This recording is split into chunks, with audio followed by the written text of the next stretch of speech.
Alright, howdy folks.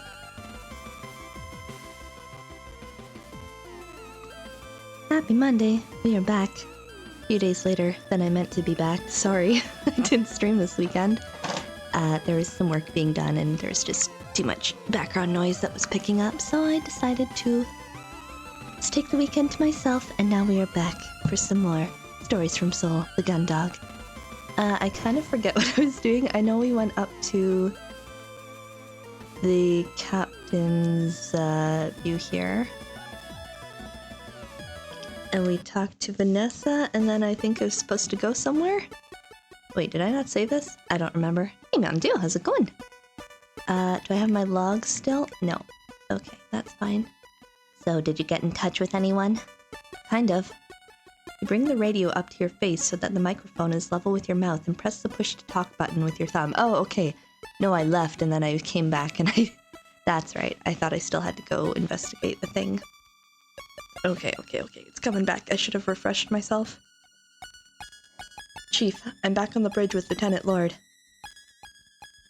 Releasing the button, you walk past Vanessa, handing the radio over to her before heading towards Cassie. Oh yeah, Cassie's still passed out, right? Oh, doing good, thanks. Vanessa looks from you to the radio with mild bewilderment before the chief's voice sounds out from the speaker. Yeah, because we used the radio to talk to the chief. Okay, it's coming back now. I love how as soon as I start streaming, there's immediately noise upstairs. I hope that's not picking up. Lieutenant Lord, this is Chief Engineer Cathays. Do you read? As you kneel down by Cassie to check her pulse and temperature, as well as doing your best to tuck your jacket around her, the way the chief addresses Vanessa catches your attention. Wait, how did she... Why is my log not working anymore? Do I have to be out of active conversation to do that? I guess so. Okay. You hadn't heard the chief being that deferential towards anyone, even the captain. Oh.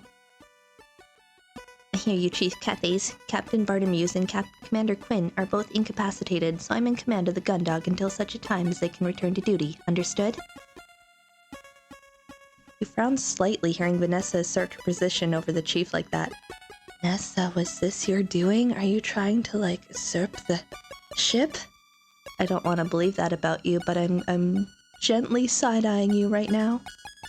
Although she is the ranking officer in this situation, you've not heard anyone on board pull rank in that way, especially on the chief, who you were under the impression enjoyed the respect of everyone on board, including Hansen and Haru. Hey Silas, how's it going? Still at work, so can't stay but one to say, have a fun stream. Thank you so much for popping in. I hope the rest of the workday goes well. Yeah, I started early today because I got my work to-do list done for the day. So, like, I'm just gonna stream. Yes, ma'am. Good. Now, have you got a plan, Chief Cathays? Or has Lieutenant Farrow brought me this radio so we can have a chat about how nothing's working on your end either? As you stand and turn to face Vanessa, you catch the last few moments of a distasteful look she'd been making at you whilst your back was turned, and do your best to bite your tongue. Yes, ma'am. Lieutenant Farrow has explained to me that both the captain and Commander Quinn are out of action. So I'm aware neither one of them will be able to give me the input codes required to reactivate the central computer. We know that, Cathays. What's the solution? The only hope we've got right now is that Captain has copies of the documents that contain the access codes in her quarters. Someone can get in there, then they can get the codes and tell them to me, letting me reactivate the ship's systems. We've been able to get into the captain's quarters. We'd have done that already. The whole ship's in lockdown and there's no way to get in there. I feel like there is. You notice the slightest pause before the chief responds. You could be projecting, but you get the impression that she's just as fed up as you are. Not quite, ma'am. Although all the terminals and most of the hardware on the ship is dependent on the central computer, we've got a tool that we use when something needs to be disconnected from the system. We use it for maintenance or debugging, PST or portable sub-terminal. It's effectively a standalone power pack with a microcomputer built in that provides enough power to activate the hardware attached to a terminal. It'll let us get into the captain's quarters, and then from there, we can get the codes to start the computer back up. So where is this PST? It's in the hangar. Hangar, okay. Da-da-da. You can't get in the hangar either. I know you're stuck in engineering, Cathays, but the story's the same for the entire ship. Another silence follows, longer this time. That's true if you're trying to get to the hangar from inside the ship, ma'am. Do I have to go out into space? I don't want to do that. But the gun dog has 2 entrances that can be activated entirely manually. The main onboarding airlock and the hangar crew airlock. Okay, so I need to go to the airlock. If someone left the ship via the onboarding airlock, they could make their way to the crew airlock for the hangar and re-enter there. Then they could get the PST and make their way through the ship as normal. I see. Okay, I'm gonna write this down. I'm sure it's gonna be in my objectives list, but... airlock... hangar... PST... retrieve. Okay. Correct me if I'm wrong, Chief Engineer Cathays, but aren't yourself and the Cadet Grange the only crew on board qualified for extravehicular activity in space? And you're currently stuck in engineering whilst we can't get in contact with Cadet Grange just to bring us the PST? Yes, ma'am. You begin to feel a knot in your gut and internally curse at Dalton for not having picked up enough of the Chief's know-how to have found an emergency radio of his own. And policy dictates that all EVA needs to be commanded by an operations officer. The knot in your stomach tightens as you take a deep breath in. Vanessa's eyes are now locked on you. Hi. Yes, ma'am. The slightest hint of a smile forms on Vanessa's face. I don't like that. No! Well, Lieutenant, it looks like you're going for a walk. I don't want to go for a walk in space. That sounds scary. Lotte-chan, the most 90s space anime, it is here. Megane-chan, why? She's being a little side-eye worthy right now, and I want to trust her, but I'm intimidated. But we have no other options. You'd seen this coming as soon as the Chief had begun outlining the plan, yep. But you'd been hoping that there'd be some extra part that hadn't been revealed yet, something that would allow you to stay on board. Faced with Vanessa's directness, the knot in your stomach tightens further. A sense of nausea rises from your gut. I'm gonna vomit all over the space suit. I'm not in a suit, this ship. And it's gonna float everywhere because there's no gravity, and it's gonna be really unpleasant for everyone in this room. Fine. Some people took well to spacewalks. Some even enjoyed them so much they'd take on careers in colony construction and repair, where they'd spend more time in the vacuum of space than they did inside the colony, or on ships. You were not one of those people. You'd only ever left the confines of a ship or colony a few times in your life, and almost all of those had been evacuation drills that you'd been through in school or during citizenry courses. On every occasion that you could remember, you'd reacted badly, but managed to keep it to yourself. Something about being out in the void, an attachment clip or handrail away from drifting off into the endless nothingness of space, had always filled you with dread. That is a completely reasonable reaction. Knowledge that you were a slip away from disappearing forever, irretrievable and helpless. Like Renoa and FF8 when she just went noom off into the void of space. But I wouldn't have a squall to save me. But, despite all that, you knew full well from Vanessa's discussion with the Chief that there was not going to be any way around doing this, and right now you were the ship's... Cassie's only hope. As much as you hated the thought of it, you pushed back against the fear that had been rising up inside you. You are Squall. Oh no. Doesn't bode well. Taking a deep breath, you resigned yourself to what you had to do. Fine, I'll do it. The Chief can walk me through everything that I need to know on my way over to the airlock. The dashing security officer diving headfirst into danger. Isn't she great, Lieutenant Commander Quinn? So selfless. Why do I feel like you're mocking me? Vanessa rolls her eyes, covering her mouth with the back of her hand and putting on a mocking tone. Well, that's rude. She's literally... Hang on, she's literally... like this right now. That's just rude. How dare you? Oh, my hero, so brave going into space to save us. Only you can... What is your problem? You snatch the radio off Vanessa and turn your back on her, heading towards the maintenance crawlway. Like that's... Oh, you're right. One was completely insufficient. We need the... we need the collective... Oh-ho-ho-hos. Why is she so mean? That was so uncalled for. At this point, you've had just about all you can take of her, so the sooner this situation is resolved, you decide, the sooner you can go back to avoiding her. Rude, rude lady. I'll quit making a big deal of this with all your huffing and puffing, Lieutenant Farrow. It kind of is a big deal. How are you, like, not seeing the severity of this? From what I've heard, hanging out in space is something of a pastime of yours. Oh, you shut your mouth. That was not my fault. You're just like that other guy, whose name I forget because I haven't played in 3 days or something. Flashback, yay. With that comment, you feel like your heart's dropped out of your chest. Quickly spin back to face Vanessa. Lieutenant? Dat.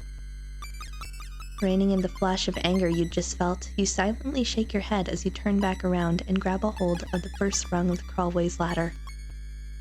Chief, I'm on my way to the airlock now. Walk me through what I need to know. Late. With one hand still on the ladder's rung, you pause and turn around. Yes, Lieutenant Lord? You just about managed to ask through gritted teeth. Don't you think you're forgetting something?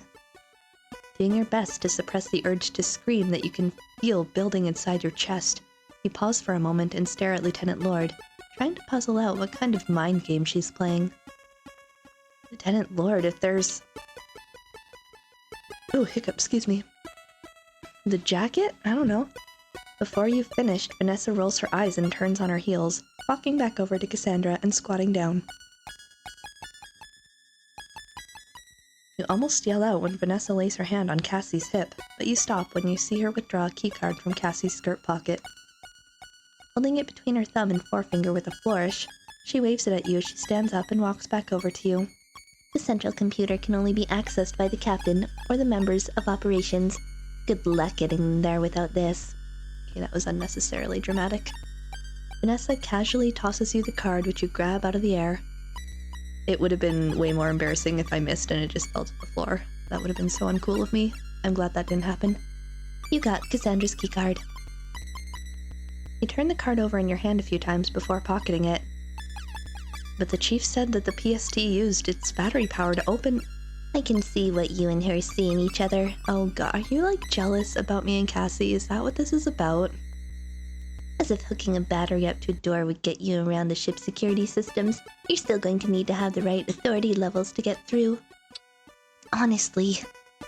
At this point, your jaw is clenched so hard it feels like your teeth may crack at any second. But with the cold chill of the ladder rung reminding you just how dire the situation is getting, you turn back around. Thank you, Lieutenant. You just about manage. Still there, Chief. I'm heading to the airlock now.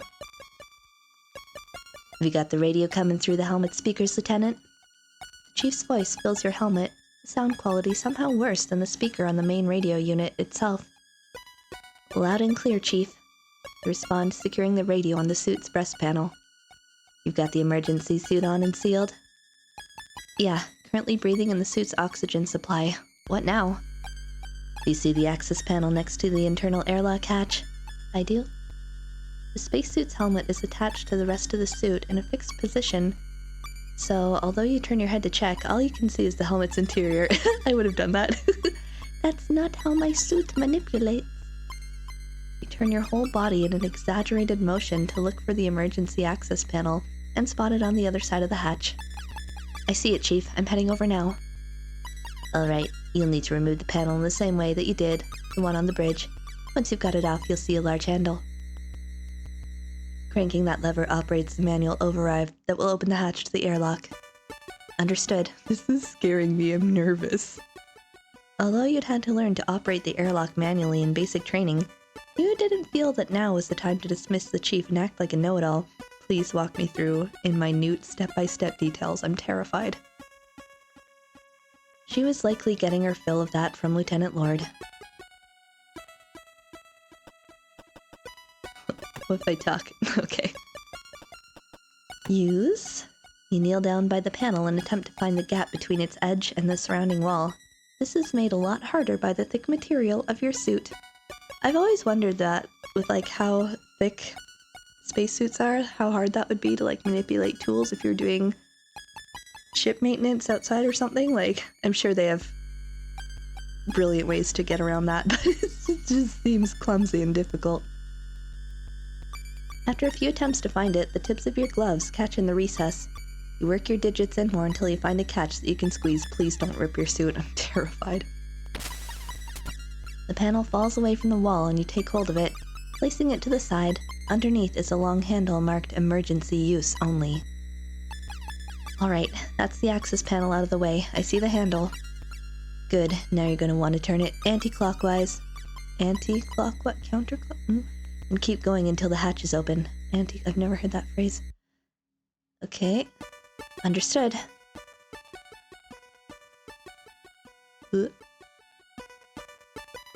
Placing your left hand at the bottom of the handle and your right hand at the top, you apply as much force as you can to push it clockwise. Did we not just say?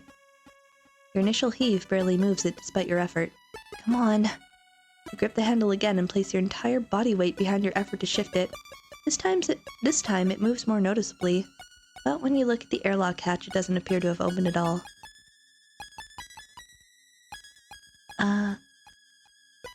With another grunt, you push the lever the full 90 degrees, allowing it to return to its neutral position. Although it still resists you, you're able to feel the ratchet mechanism begin to move. And nothing's... You push the handle 90 degrees again before letting it rest. You adjust your grip and push the handle again. Easy! You complain through gritted teeth as you feel the mechanism slowly but surely moving a little bit each time.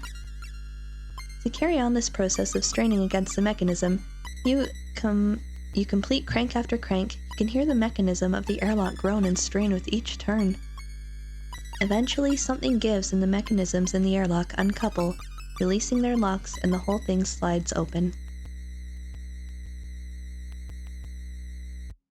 Ooh, look at it go! Ooh, that's a lot of locks.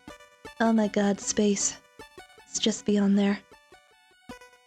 You can feel the sweat on your brow and curse that you'd put the suit on beforehand, preventing you from wiping it off. Okay, Chief, I'm heading into the airlock chamber. What's next? You'll see a similar panel on the opposite end of the hatch inside the chamber. Same deal, but in reverse. Makes sense. Okay. Once inside the airlock chamber, you spot an identical access panel and quickly get to work. Unfortunately, it's just as hard to close the hatch as it was to open it. Interior hatch is closed. Now what? Try to keep your breathing under control as the inside of your helmet begins to heat up, reminding you of another reason you've never been fond of them. What you're going to need to do next will be to vent the air in the chamber and then open the exterior hatch to start with. I'm so scared. Chief walks you step by step through the processes required. Although you remember most of this from training, you're thankful for the help as a few parts had slipped your mind. You carry on following the Chief's orders until, with one final monumental heave, you get the external hatch open. You step away from the lever and head over to the opening. Seeing the stars in front of you, rather than through a terminal or view screen, fills you with the familiar dread you'd felt on the bridge. Alright, Chief. I'm heading out. Excuse me, sinuses are still rough today. Ugh. Pressing firmly on a switch on the suit's breast panel, you hear a momentary high-pitched whine as the soles of the boots are drawn toward the airlock floor. With the electromagnets now active, each step is an effort, but at least you know you won't go hurtling into space. That's one small comfort amidst all this. Ooh, look at me! Place one foot right on the edge of the airlock hatch and stare out into the emptiness. You see nothing but stars, with light years of gulf between them and you. With your next step, you head out into the nothingness, pivoting on the axis of your foot at the edge of the airlock. The step that you took into space brings your foot back down on the Gundog's exterior hull. Even though the ship had fallen silent since its power had been knocked offline, that hadn't been true silence. There had been the echo of your footsteps, the almost inaudible sounds of things other crew members were doing in the far-off reaches of the ship. Out here, all you could hear was your own breathing and the whine of the magnets. You take a moment to orient yourself and turn 90 degrees to your right, angling yourself towards the front of the ship. With a little difficulty, you bring one foot up and away from the hull and place it back down in front of you. Slowly but steadily, you make your way towards the hangar airlock.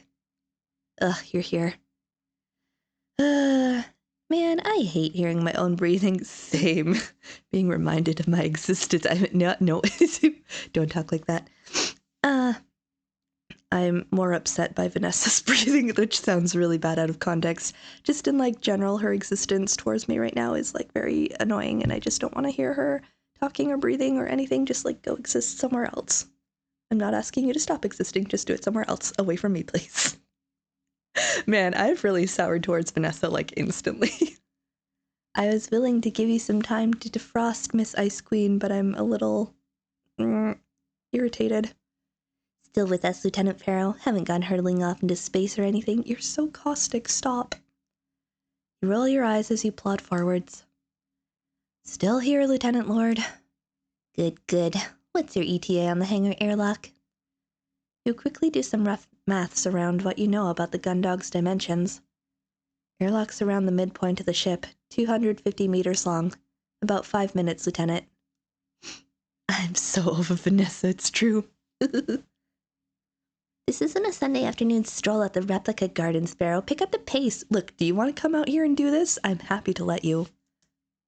You allow yourself the opportunity to curse openly at Vanessa before hitting the push-to-talk button again. Yes, ma'am. You carry on the laborious march to the hangar's crew airlock, slowly heaving 1 foot at a time away from the ship's hull before placing it back down in front of you. There are a few awkward areas where the ship's hull rises or falls, and you have to navigate your way across them. The loss of a constant bearing begins to disorientate you, but you march onward, ensuring that you're heading consistently in a straight line, regardless of orientation. I'm trying to imagine how dark it would be, because unless there is something I had on my spacesuit that could light it up, presumably it would be very dark. But I don't know. Eventually you see the distinct markings that indicate an airlock hatch in the distance. Like, I guess what time of day is this? Is the sun decently providing of light for us right now? Eventually... Okay, I read that. Although it's marked in the same way as the one you'd emerged from, this one's much smaller, scarcely bigger than the typical doorway inside the Gundog. You enjoy a momentary celebration, then pick up the pace. All right, Chief. I'm at the hangar crew airlock. Okay, if you look to the right of the door, you should see an access panel with a lever underneath, just like the others. Okay, let's see. Access JCF maintenance only. Due to your orientation from standing on the ship's hull, the airlock entryway is laid out at your feet. Hello, darkness, my old friend. There's so much darkness. You shift yourself to be able to look to the right and see the panel, which you head over to and squat down in front of, running your fingers around its edges to find the now familiar recess. I feel like I should have a tool to pry things open. I really don't that I'm putting my fingers in crevices to try and pry things open, because that could totally tear something. Don't do something stupid now. Feel like I'm about to do something very stupid. I'm nervous. With a practiced movement, you undo the clip. Unlike the panels inside the ship that freely come away, this one swings on a hinge, revealing the lever underneath. Hopefully this should be easier on a smaller hatch. You mutter to yourself, reaching for the lever. Chief? What is it? It's the lever. It's, oh no. You run your hand a few more times over the lever, which is visible, but inlaid into the hull, perfectly level with its surroundings. Whereas you'd been able to remove the panel cover by finding the recess, there was nothing like that here, making grasping the lever impossible. I can't get any purchase on it. It's completely flush with the hull. There's no way to grip it. Chief? Lieutenant Lord, do you know what the current security code is? Of course I don't. They're like the emergency input codes, only the captain or the second in command knows them. Why? Chief Engineer Cathays, I asked you a question. There's a moment of radio static, but you can hear the chief's sigh through the crackle and distortion. In order to gain entry to an airlock from outside, you need to input the ship's security code into the number pad. It's an analog locking mechanism, but you still need that code. ...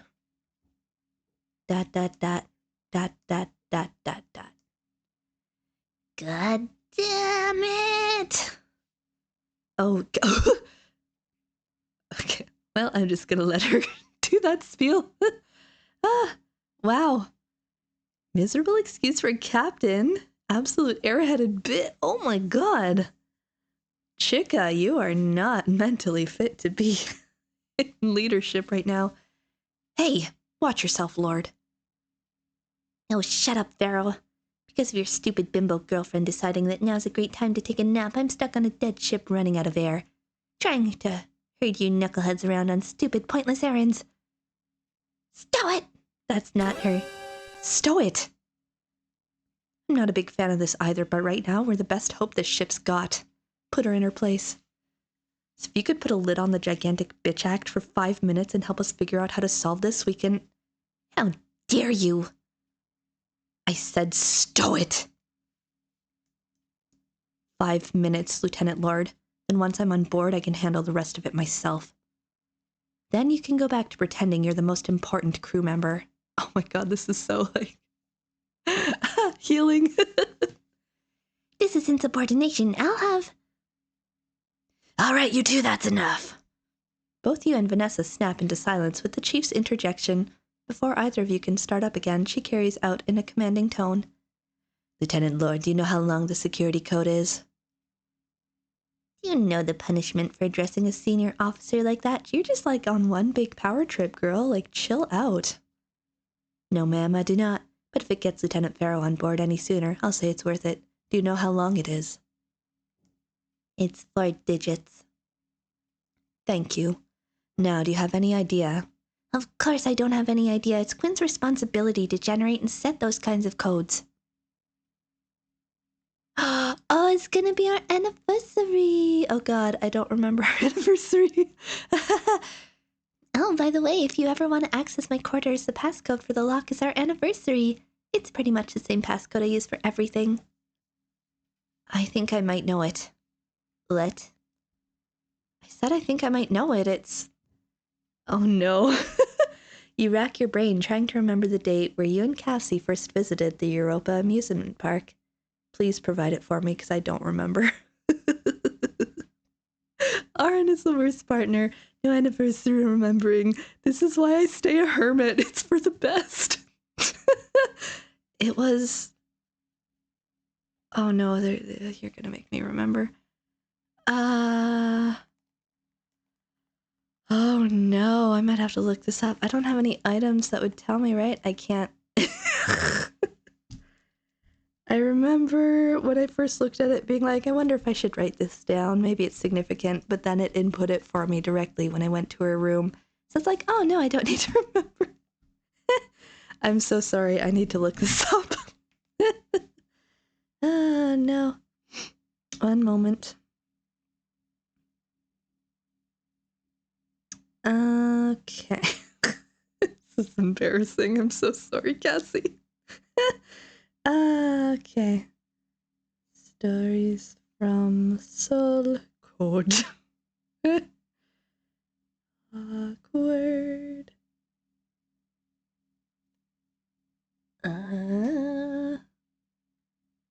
Gundog code? Do I actually have to go, like, look up my VOD? If I was still inside, I could go to her room, presumably, and get the code, but I don't remember, so... It's so new that I'm not sure if there's, like, a walkthrough that has that. I might have to go look it up.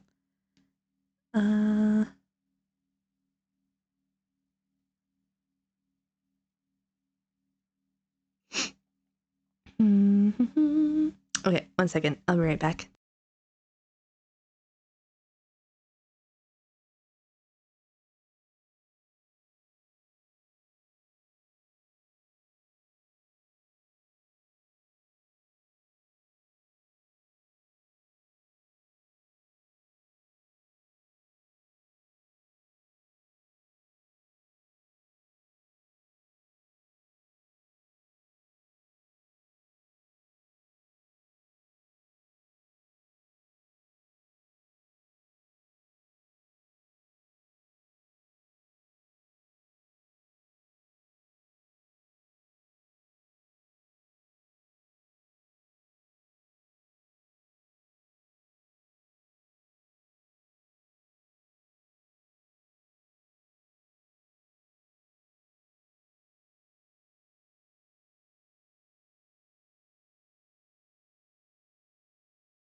Hello, I've returned. I feel like an idiot, because it's November 2nd, and now I distinctly remember being like, that's my mom's birthday! So wow, double fail on my part. Okay, so this is either going to be 0211 or 1102. I think it was this first. I am terrible partner and daughter, apparently. Okay, 11 0. Is this not register?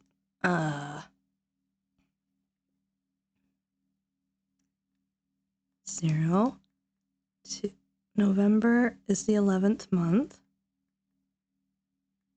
Do I need the year as well? No, it's only 4. Huh?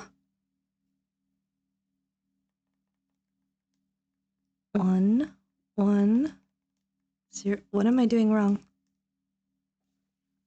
Hello? Oh. That's why. You quickly punch in the 4-digit security code and then hit the enter key. As soon as you do, the lever rises out of its recess. Yes! I did the thing. You got it, Lieutenant. Yeah, it was 0211, in case that helps. And how did you know what the security code was? That is sensitive information. That's none of your business. Shut your mouth, Vanessa. You don't want to tell Vanessa the reason you were able to guess the code, that it was yours and Cassie's anniversary. So instead you scramble for a lie. It's the passcode for Lieutenant Commander Quinn's quarters. Ugh, I can't believe it. These codes are supposed to be secure. How could she? Nanya, bitch. Pretty much. For the time being, Lieutenant Lord, how about we just focus on the fact that I'm able to get into the hangar? Dat. Shifting your position away from the number pad, you squat down by the raised lever. Pull the lever. Taking it in both hands, you find it much easier to crank than the ones on the main airlock, and in no time at all, the exterior hatch of the airlock is open. As you step inside the ship, you find yourself in a chamber almost identical to the airlock you'd left earlier, with the exception that it was much smaller. Oh wait, how'd I do that?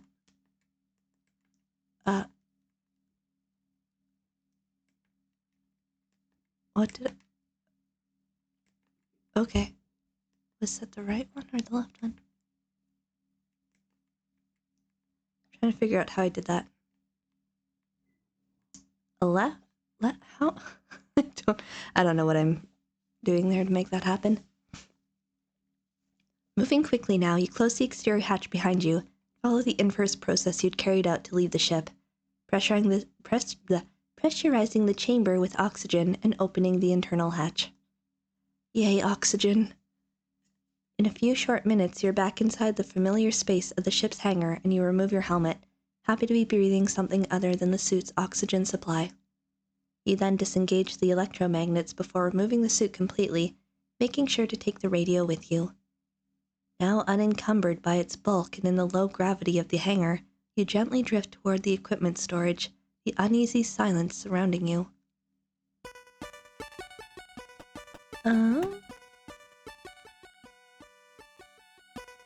Tools, equipment, and supplies. The portable sub-terminal that the chief mentioned should be in there somewhere. I guess I should get looking.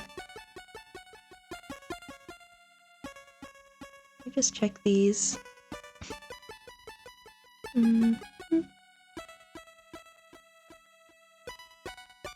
Okay, look through crates by hand. Okay.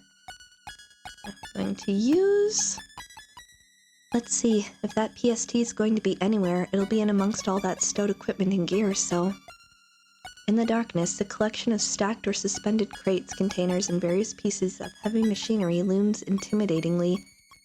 I need my buddy. Looking from container to container, you realize that none of them are marked in a way that makes any sense to the uninitiated. Shaking your head, you reach for the radio to ask the chief where you'd be able to find it. Oh, here we go! Before you can call her, you hear the rustle of a jumpsuit's fabric behind you moments before a wavering voice demands, "Stop right there! Intruder! Identify yourself!" You raise your hand slowly, being careful not to make any sudden movements. Dalton had done surprisingly well to get the drop on you, and if he was under the impression you were the enemy, he should be armed to confront you like this. At ease, Cadet. It's me, Lieutenant Farrow. Lieutenant, I'm sorry, I thought that... Turning around slowly, hands still raised, you smile. Hey, buddy. Don't worry about it, you did good to sneak up on me like that. If I was the enemy... Pausing mid-sentence, you sigh as you realize that Dalton isn't actually holding a firearm. Cadet, where's your weapon? Ma'am? If I had been the enemy, what were you planning on making me do without a weapon for encouragement? Dalton pauses briefly and you see realization flash in his eyes. Sorry, I didn't think that... Well, I thought that, which is... Ease up, Dalton. When this is all sorted out, we'll go over anti-boarding procedures, okay? Yes, thank you, ma'am. Although, what exactly is going on, Lieutenant? I was just finishing up something when all the power went out. I haven't been able to get in touch with anyone. Takes you a few minutes, but you quickly fill Dalton in on the events taking place on board the ship, including your current objective of obtaining the portable sub-terminal. The emergency suit radios, why didn't I think of that? But she's going to be so mad. She was teaching me suit maintenance just last week. Arg. Hey, take it easy, Cadet. No one else on the ship figured it out on their own either, so don't beat yourself up over it. I guess. Don't worry about that. What we need to do now is find the PST. Do you know where it's kept? I think so. Let me look. With a kick against the container next to him, Dalton propels himself toward a set of smaller crates. Once he arrives, he watches he opens one, rummages through various bits of electric-adjacent-looking hardware, which he fastidiously replaces before closing the lid and moving on to the next to it. One next to it, even. Takes the cadet checking a few different storage crates before eventually he withdraws a device the size of a briefcase. With it firmly in hand, he slowly drifts back towards you, presenting it once back. Here we go, Lieutenant. This is what you're after. You got a portable sub-terminal. So this is the portable sub-terminal, huh? You take the hefty device from Dalton and turn it over a few times to investigate it from different angles. The exterior is largely one off-white plastic shell with a handle attached, allowing you to carry it like a briefcase. The only visible seam that runs around the entire casing has two conspicuous clasps that you release, causing part of the device to fold out, revealing a keyboard alongside various screens, buttons, disk drives, and withdrawable cables. Alright, Cadet. Can you give me the quick rundown of how to use this? Yes, ma'am. I guess the entry to the thoroughfare would be a good place to try it out. Sounds better than going for another walk outside the ship. Let's go. Two of you make your way through the hangar and up the flights of stairs that lead to the four-side thoroughfare. Once at the top, you're faced with the unyielding set of double doors. Okay, ma'am. First you need to take the cable from the PST and connect it to the underside of the terminal next to whichever door you want to open. After that, you turn the device on. If you do that now, I'll show you the rest once it's active. Kapoof! Following Dalton's instructions, you kneel by the terminal and withdraw the cable from the device. It's awkward in the darkness, but you eventually connect the cable to a port on the bottom of the terminal. This is like me when I turn off all the lights before heading to bed and I'm trying to plug my lamp in. And it's so dark that I'm just okay, there's a way for this to connect. I'm just gonna try it over and over, and then I eventually give up and go turn the light back on. To turn on my smaller light, it's a whole problem. You'd think I'd be able to do this by now, but no. Once you've got the sub-terminal connected, you can use it in the same way you would the normal terminal. Just select the right function from the menu and insert your keycard into the slot when it requests you to. Give it a try now. Okay, so hang on. Okay, so if I hit left on the left thing, that works.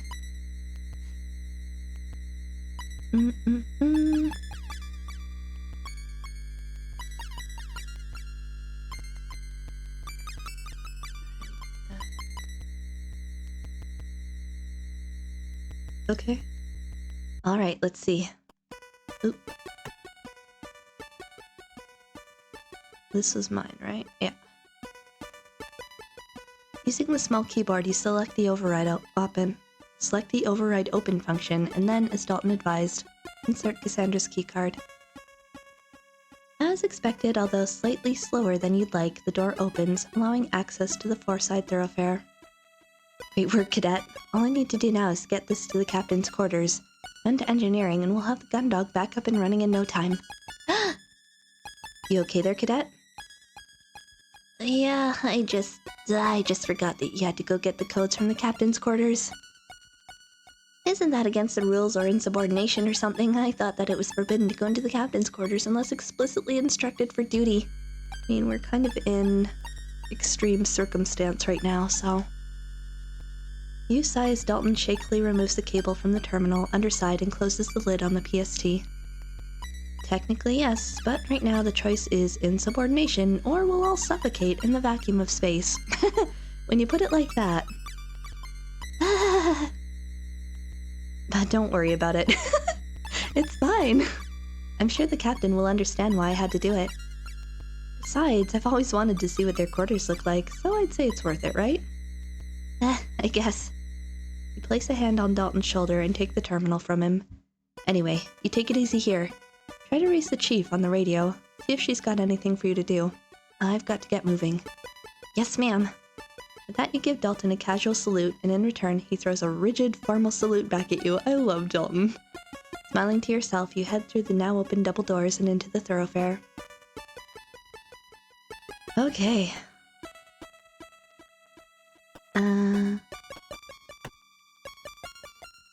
It's in the second one, right?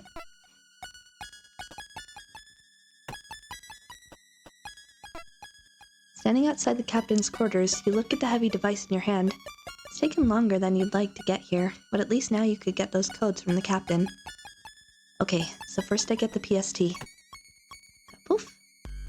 You kneel down by the terminal to the side of the door, laying the PST on the ground and unclipping the catches that hold the front of the unit closed.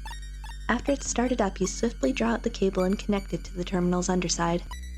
Squinting at the screen's phosphorescent glow in the low light, you scroll your way through a series of menus to select the unlock function. Once you hit enter on the command, a prompt shows up on the screen. Alright, now... Wait, 1 second, I need to clear my sinuses again, sorry.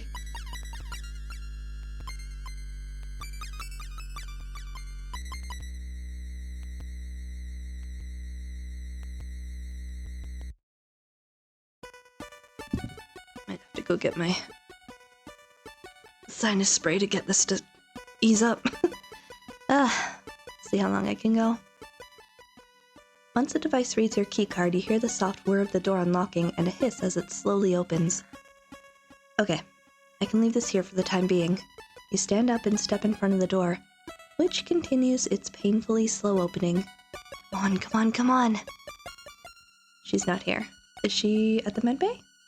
Captain, are you... Ugh, that's... Ugh. As you step across the threshold into the dark of the captain's quarters, you're instantly overwhelmed by a powerful fetor. You gag and stumble your way back to the door, taking a deep breath of the corridor's sterile air. Please tell me she's not dead. Try to compose yourself, but the odor drifts out around you, and a particularly acrid waft stings the back of your throat as you take another breath, causing you to gag again. The atmosphere on ships and even the colonies are carefully regulated, and the air supply constantly scrubbed and recycled. Because of this, strong smells are something that are almost never encountered and quickly resolved. No, stinky is bad, we don't like it. You realize that with the ship's life support out of action, this hasn't been happening, and whatever is causing the stench in the captain's quarters has been left to putrefy the air into this awful miasma. After a few more retches, you steel yourself to re-enter the room. I feel like she's dead. Oh no. Before heading in, you bring your arm up in front of your mouth and nose to do your best to bear the stink. Although you're doing your best to breathe as lightly as possible, the odor still assaults you, almost too much to bear. Captain Narg, are you in here? Captain. With no answer, you carry on deeper into the quarters. As you grow accustomed to the smell, you begin to pick up the unique odors that it's comprised of. Oh, lovely. The first scent that you identify brings back memories of your early flight training, the acidic tang of vomit. The second takes you a little while longer, sour and chemical. Was she poisoned? You wonder for a moment if it's one of the substances they use to strip paintwork from ships or armored frames. Then you spy an empty bottle on the desk, or sorry, it might have been they. I think we addressed her as they before. Realize what it is. Stale whiskey. Oh, okay. Sick, huh? The cause of the captain's absence now obvious. You look around the room. To the left is another closed door. To the right you see an open doorway and what looks like the end of the bed. Captain! You call it again as you head towards it. Although your reason for being here is entirely justifiable, you still feel a bit hesitant about barging in. Captain! Nothing. Alright, Captain, I'm coming in. We need those... Having stepped through the doorway, you find yourself in a room that's much closer to a normal bedroom than the crew quarters. Rather than access panels flush with the walls for storage, the room has actual furniture. Just a drawer sits below a large mirror and a bedside table is right next to an unmade queen-sized bed. For a moment you think that, like Cassie is wont to do, the captain has just thrown her worn uniform onto the bed and left it all in a heap. But before you turn back, a sluggish movement as the mass of crumpled clothing turns over. Oh my god, you're moving, you're alive. Feels it to be Captain Bartimeus herself. Okay, saying herself there. Ah, Captain! You throw a salute and hold it for a moment before you realize that the captain is completely oblivious to your presence. Tentatively making your way towards the captain's bedside, you register that the smell of stale whiskey is strongest in her immediate vicinity. Girl, I thought you were dead. You scared me. As you look around, you notice another bottle lies mostly empty, with a small pool of amber liquid left in one of its corners. No, you sussy baka, what you doing, girl? Captain. You run your hands back through your hair and sigh loudly. Regardless of all this, you remind yourself you're here to get the emergency input codes. Captain. Hey, Captain! Captain Bartimeus. You place your palm on the captain's upper arm and rock her gently. Captain, come on, you need to wake up. We need your emergency input code. Ugh. Captain! Wake up! Captain! Captain! I will find some pots and pans to start banging together. I know we probably don't have those, but I will find them. Step back and pinch the bridge of your nose with your thumb and forefinger. Despite everything, it doesn't seem the captain will be waking up from this stupor anytime soon. My god, how much did you drink? Oh, come on. After everything. If I can't get the codes from the captain directly, maybe she keeps a copy of them around here or something. I'm gonna go snoop. Worth a shot. Okay. An empty bottle of whiskey aside from a few leftover drops. Europa Colony Special Blend. The painting of the first colony fleet to enter Jupiter's orbit. It's lovely. I remember my civics lessons. They were funded by a wealthy Terran industrialist who had them built to serve as habitats for a workforce that would harvest resources from Jupiter under moons for his company's sake. Typical. After a few decades, the population had enough of existing with no autonomy and living on company script, so they took control of the fleet and petitioned to join the Solar Federation. We all know how that ended. Yeah. What's this? If the captain's got an actual bedroom, I wonder if this is an... Blech, blech. It's an actual bathroom, alright, but now I know where the smell of vomit is coming from. What was I expecting to find in there anyway? Assume it would be in her desk, but... Pretty nice desk. It must be where the captain does all her work when she's not on the bridge. If that's the case, then... as I thought, it's got a few drawers at the back next to where she'd sit. The codes are anywhere. They'd be in there. Let me just finish snooping. Captain's bedroom. It's actually pretty nice. This is the first time I've seen a captain's quarters, so I didn't know they were this different. Privilege of rank, I guess. Okay, we're gonna use the desk. No.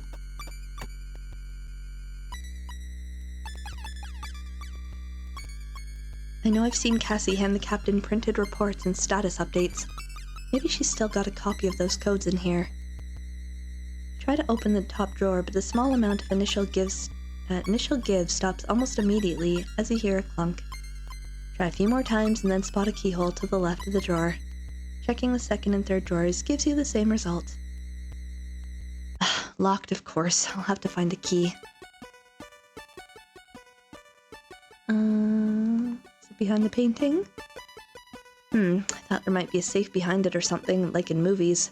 But it looks like the whole thing's a reproduction that's been applied directly to the wall panel. Even this frame is bolted on. Well, damn.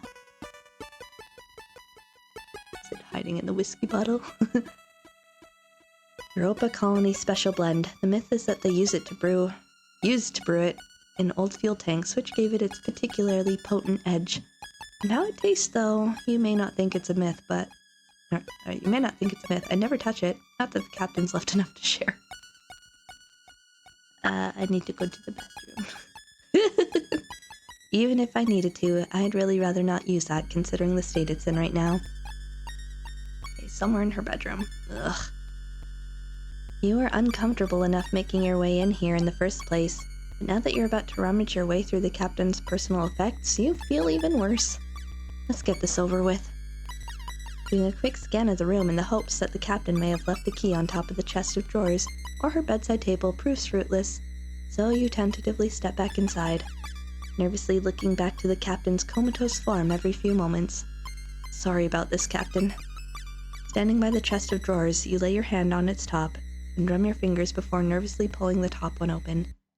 Seeing only folded clothes inside, you close it quickly, going on to repeat this process for the next 2 drawers, finding nothing. Stepping back, you take another look around. The only immediate obvious place left to check is the drawer in the bedside table, right next to the captain. Moving over to it, you squat down beside the unit, acutely aware of the captain sleeping right next to you. In the low light, it's next to impossible for you to make out the contents of the drawer, so you have to settle for reaching inside and feeling your way through. Running your fingers over the various contents, you try to figure out what's in there. A thin plastic surface with regular bumps, which feels like it has a foil underside. A small A small glass bottle with a series of raised dots just under the label.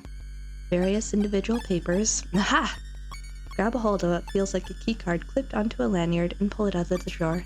The metallic jangling sound that comes with it is quickly revealed to be a key ring featuring various different keys. One of these has got to be the key for those. Hi! Hi, Captain. I can explain. Dot.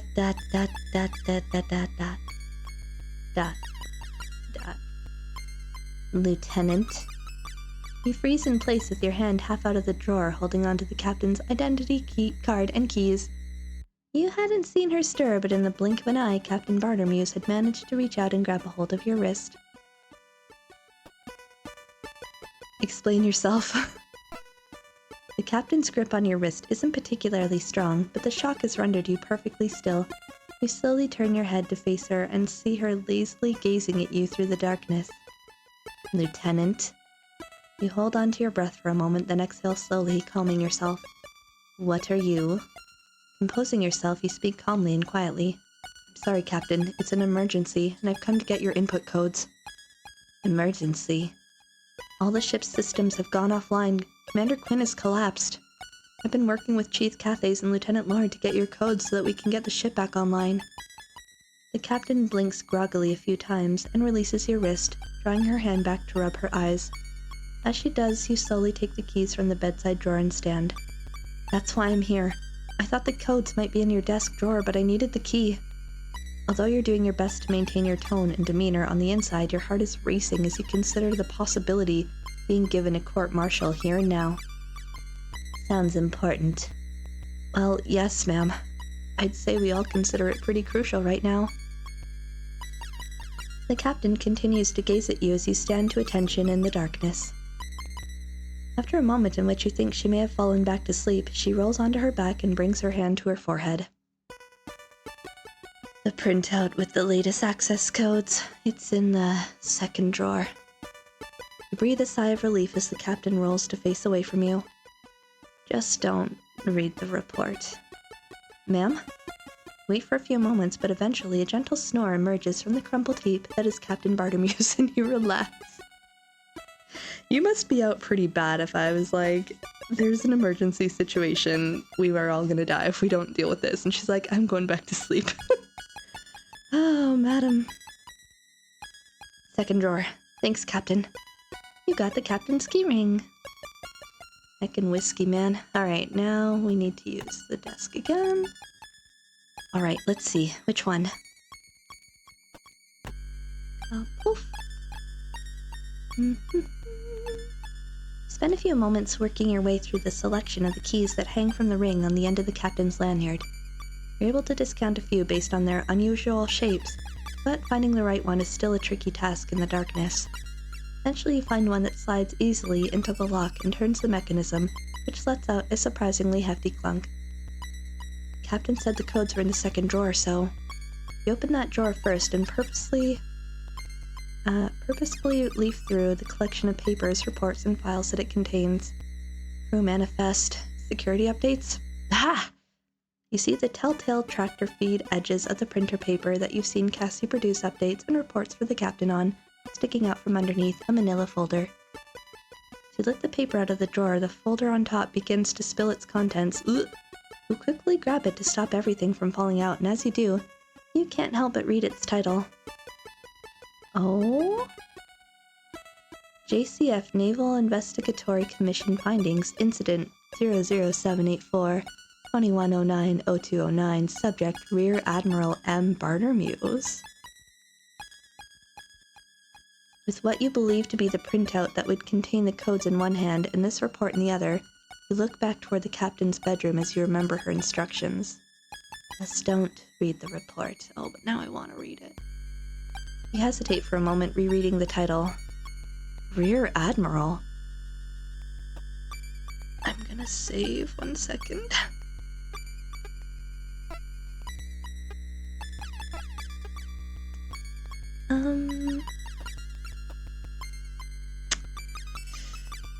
I feel like just in case there is, like, a bigger situation going on, I should read this.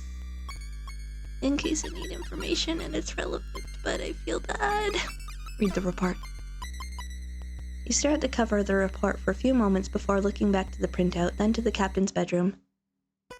Placing the printout back in the drawer, you open the folder and begin to leaf your way through its contents. Hi, 1 point. We're not going against our captain's orders and reading through a report that we're not supposed to. Nope, how's your Monday going? Scandal! No, shh! Nothing's happening here. Look away. You skim the first few pages to outline the investigation's intentions, to assess the actions taken by Rear Admiral M. Bartermuse in the battle in lunar orbit. Following on from that are a series of diagrams and charts that you recognize to be ship movements sorted by time, followed by annotated or captioned stills taken from the ship or armored frame-based recording devices. As you work your way through them, you see what they're being used to illustrate. A squadron of JCF ships pulls away from the main fleet and is eventually intercepted and then decimated by the enemy. Okay? Mostly okay. Okay. Okay is okay, I suppose. Final photographs show a few remaining ships returning to the fleet in a state of disarray, with all of them suffering extensive damage. Don't tell me you were, like, on the opposite side of the situation we were in. As you move past the pictures and diagrams, you flick through pages that outline a breakdown of the losses. Ships, armored frames, pages and pages of crew member names. Eventually you get to the last 2 pages of the report where you skim through the conclusion. This inquiry finds that by leaving the defensive position for an unsanctioned offensive, thereby opening a point of access through the E-field, Rear Admiral Maris Bartermuse significant lost armored frame groups. Wait, E-field? Oh no.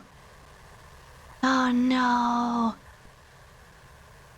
This is Calig 6. They've got off the flight path. There's more. There's a whole squadron of carriers coming in from E-field. Calig 1. They're going to cut you off from the fleet. Oh no. Calig 6, respond. Calig 6, what's going on? How many carriers are coming in from E-field? You stop and lay the report on the captain's desk, staring at it, rereading the conclusion again and again. Adversely impacted flights include Thebe Flight, Carm Flight, Carpo Flight, Calig Flight. ... You close the report and place it back into the drawer. Almost mechanically, you reach for the printout you'd been handling a few moments before and methodically scan through it until you see what you're after. Classified Core System Access Codes. Generation date 2004-0214. For Captain and Second only.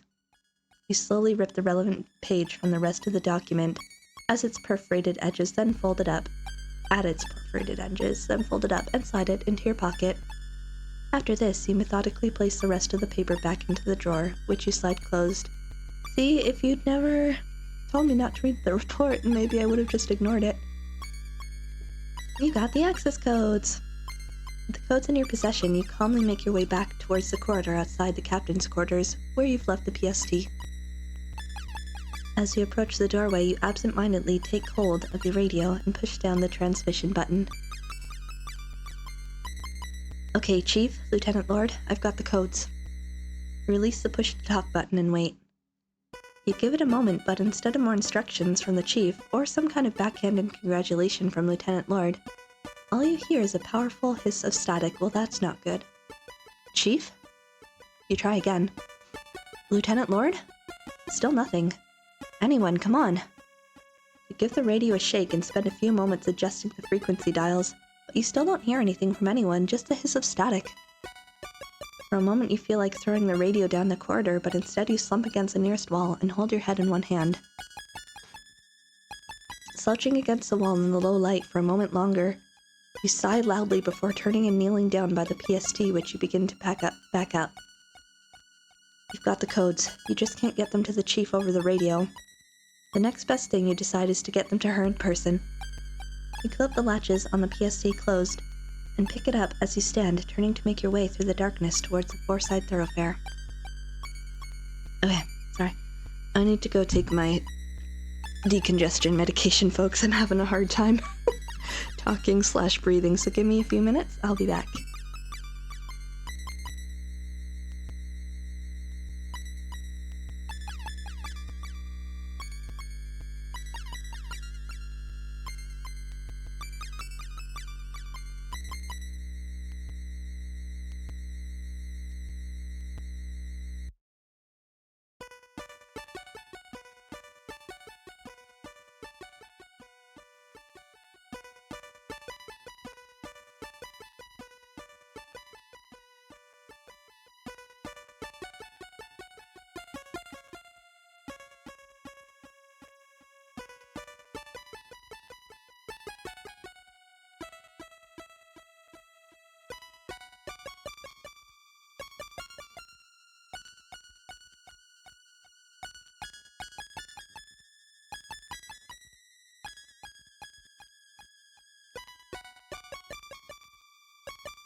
Thank you for the wait.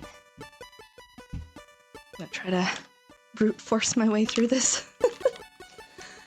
Sorry, with my deviated septum, I end up like half choking on sinus congestion. It's very unpleasant. So I'm gonna try and get through. But if I have to stop, I have to stop. We'll see. What am I doing?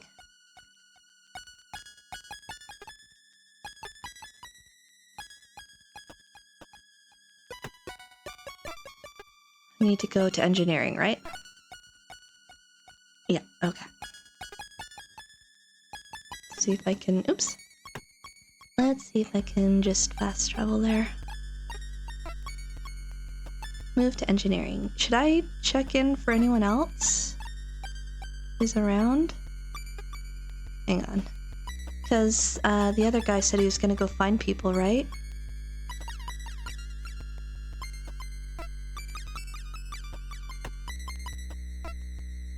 Okay. Game said no. I love the minimalist, creepy music. Yeah, I haven't commented on the music in this game yet, but they've done a nice job for, like, setting the atmosphere of different scenes. Okay, well, I guess we will go here. Poof. Yes. Outside of the huge blast door that separates the aft thoroughfare from the engineering department, you begin the increasingly familiar process of unpacking the PST. Alright, I set up the PST. Poof. Okay, yep. And then... keycard. The device set up, you hit the enter key on the unlock option and turn your attention towards the partition that stands between you and the engineering department. Oh! Unlike the other doors, the PST's battery power had been used to open. This blast door is inches thick and comprised almost entirely of solid steel. You watch tentatively as the low grinding sound emanates from the ceiling for about 10 seconds before the door even begins to move. Like the others, the opening process is agonizingly slow. In the darkness of the thoroughfare, time seems to lose all meaning as you watch the door almost imperceptibly work its way upwards. After a few minutes, the barely noticeable progress comes to a halt, and the low grinding sound stops, with the blast door giving you just over a foot of clearance between it and the floor. Ah, horrifying. Okay, guess we're gonna crawl through. What if it squishes me? I don't want to be a pancake. Turning your attention back towards the PST, you see a graphic of an empty battery with a cross through it blinking on the screen. We're out of freaking battery. Oh no. Oh, look at us! Knowing that the blast door is being kept open, ooh, new music, by the device's dwindling battery power, you drop to the floor and, grabbing the PST, begin to crawl forward into engineering. Ah. There's just enough clearance for you to worm your way underneath, but the smooth panel floor turning to grating makes it uncomfortable. An uncomfortable experience. Hurry, hurry! By the time you make it halfway through, with your feet still sticking out in the aft thoroughfare, the grinding noise that had stopped with the door starts back up again. Get frickin' out of there! No, no, no, no, no! You shove the PST ahead of you through a small gap, being mindful to not yank out the cable plugged into the underside of the terminal. Ignoring the grating now, you quickly squirm the rest of the way until you're clear of the door. I'm terrified. I hate this. It's like one of my greatest fears is like having to slide through a door that's about to close on me and squish me. Ugh. Then, rolling onto your back, you grab the PST's cable and give it a swift tug, pulling it out of the terminal on the other side and back to you just before the blast door drops shut. We're so badass. That was way too close. You stand up, then quickly pick up the PST, which still has the low battery warning blinking on its screen. Chief! Your call is met with oppressive silence that somehow seems worse in the vast space of the engineering department. Chief, it's me, Lieutenant Farrow. I've got the PST. Chief! Making your way past various systems, terminals, stations, and machinery, you continue to call out to the chief, but there's no response. Where the hell could she be? As you continue your way deeper into engineering, you grab the radio. Chief! There's no signal. ... Just like the last time you tried, no one answers and all you hear is static. Chief! You dart down different catwalks trying to find the chief, your mind racing as to where she could be. Chief! The low battery warning illuminating your face in increasingly small intervals with its constant flashing, you stop. Looking down at the PST screen, you make a decision. Well, I've done everything else myself.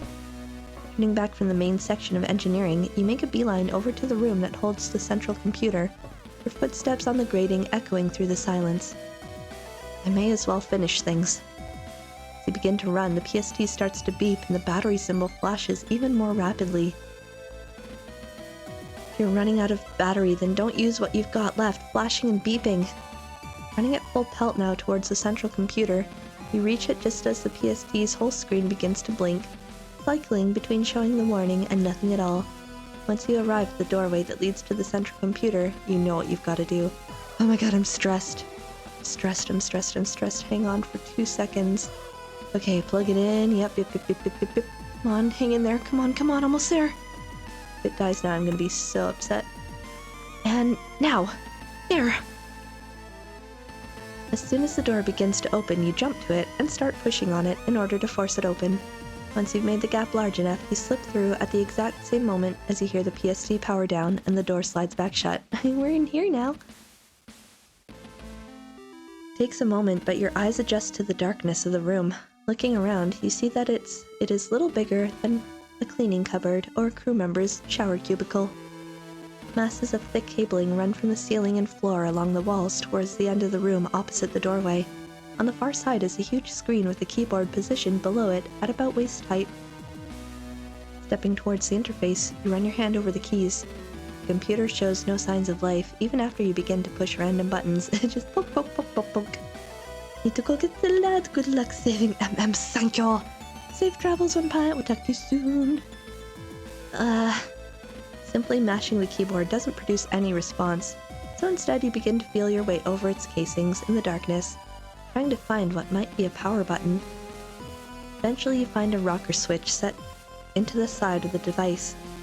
Flick it to the alternate position once, but nothing happens. No other options, you flick it back to the position it was in. This time the screen illuminates and you hear electronics come to life. Yay! Some light.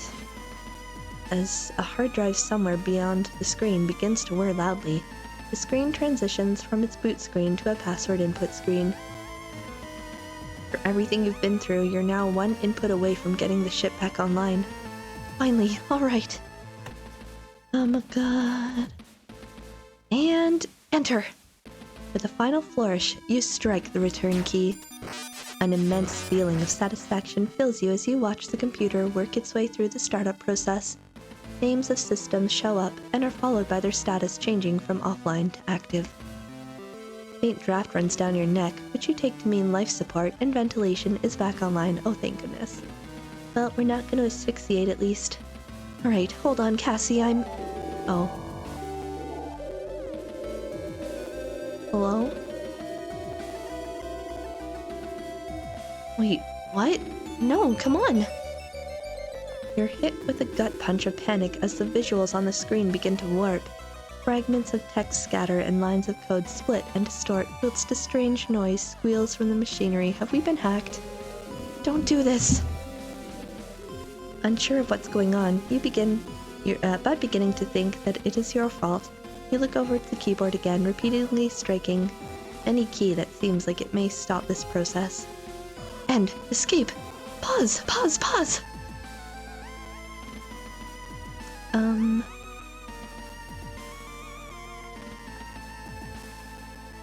Come on! Oh.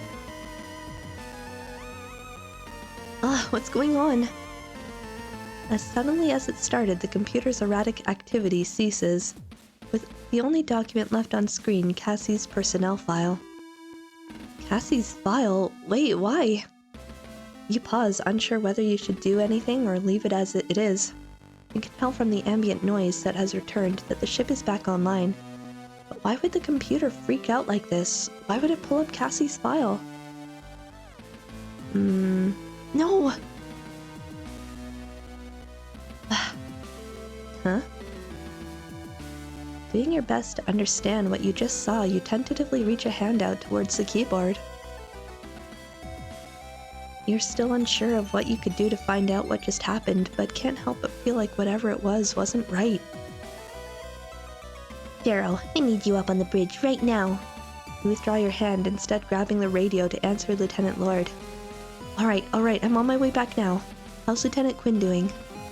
There's no time for her. Get up here now. You curse under your breath as you turn to leave the room. I want to look at what happened though. You've learned now that if Lieutenant Lord doesn't intend to be helpful, she won't be. Rather than attempt to argue, you make your way through the ship back towards the bridge. Wait, but no, I want... No. Something was happening there. The elevator doors hiss open. You step onto the bridge. You see Lieutenant Lord frenziedly flicking switches and turning dials on an instrument panel, stopping every so often to type commands into her station. Cassie, meanwhile, remains unconscious on the bridge floor. "I'm here, Lieutenant. What else is wrong now?" You hurry over to Cassie and kneel down, sliding your hands under her back and legs in preparation to pick her up and take her to the newly accessible sickbay. "It's the O'Brien!" With a single movement, you stand and bring Cassandra up from the floor. "What about it?" "It's gone!" Uh-oh. April 23rd, Planetary Calendar 214. Despite the successful reactivation of the JFS Gundog's central computer by Lieutenant Farrow, JFS O'Brien could not be contacted and was no longer coming up on sensors. After taking Lieutenant Commander Quinn to the sickbay, Lieutenant Farrow, alongside Cadet Grange, are tasked with sweeping the ship for faults or damage, whilst Lieutenant Lord sets Chief Cathays to work helping her locate the other ship. Interesting. The JFS O'Brien is eventually located just as Captain Bartomuse calls an emergency meeting. Outer Jovian space. The bridge of the Jovian patrol ship JFS Gundog.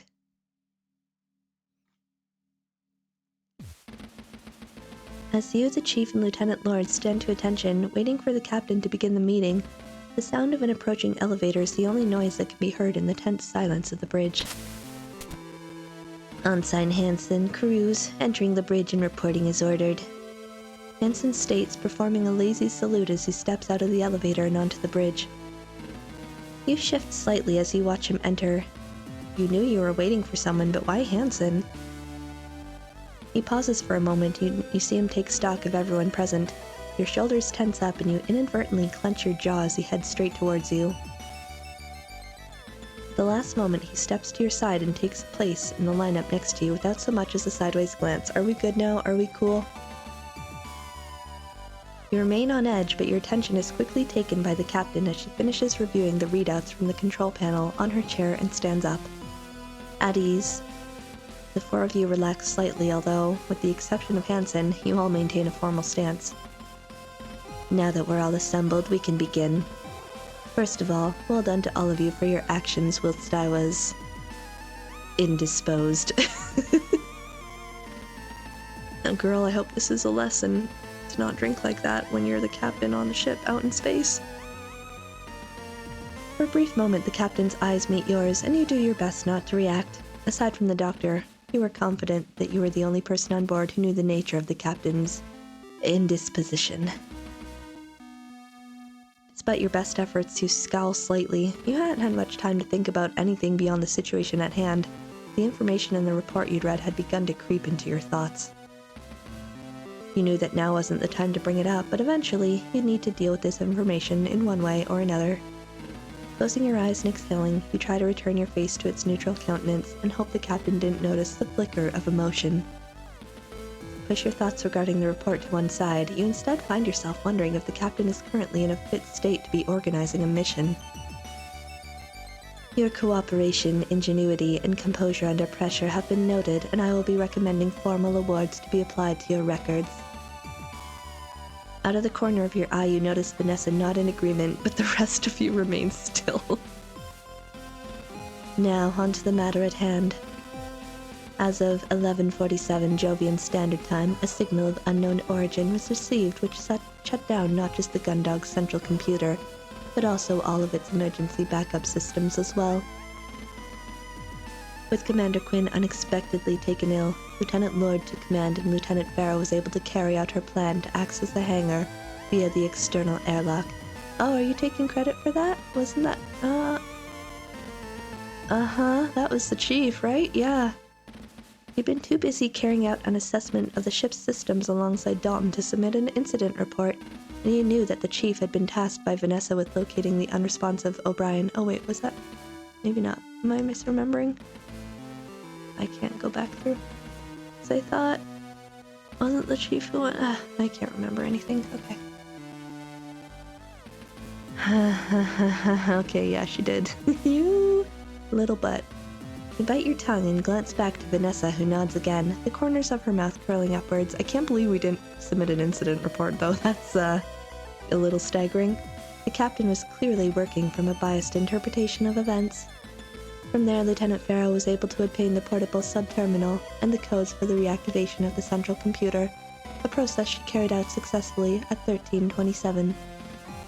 Although the gun dog is now operational, we have not been able to make contact with the O'Brien. We can only assume that whatever interfered with the gun dog's systems had the same impact on the O'Brien.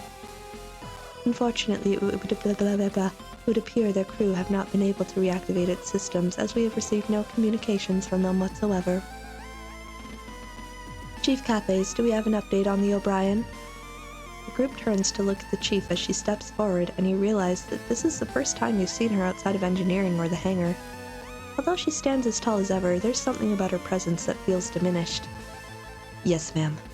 We've not had any response from the O'Brien. My brain is melting.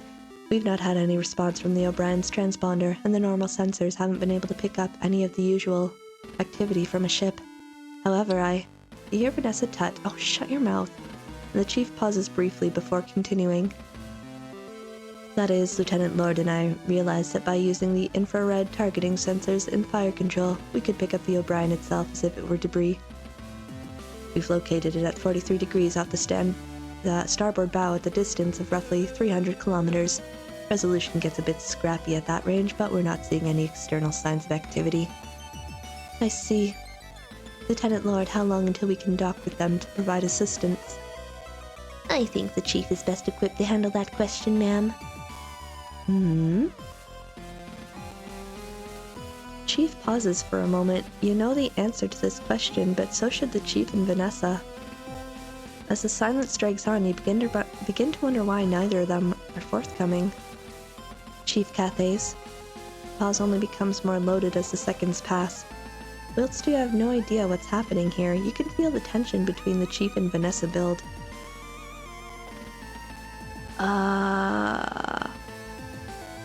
Oh gosh, I don't know.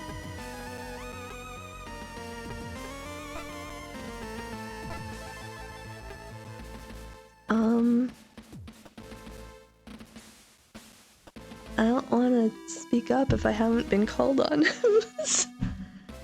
Stay out of it. As the tension fills the room, you shift awkwardly from one foot to the other.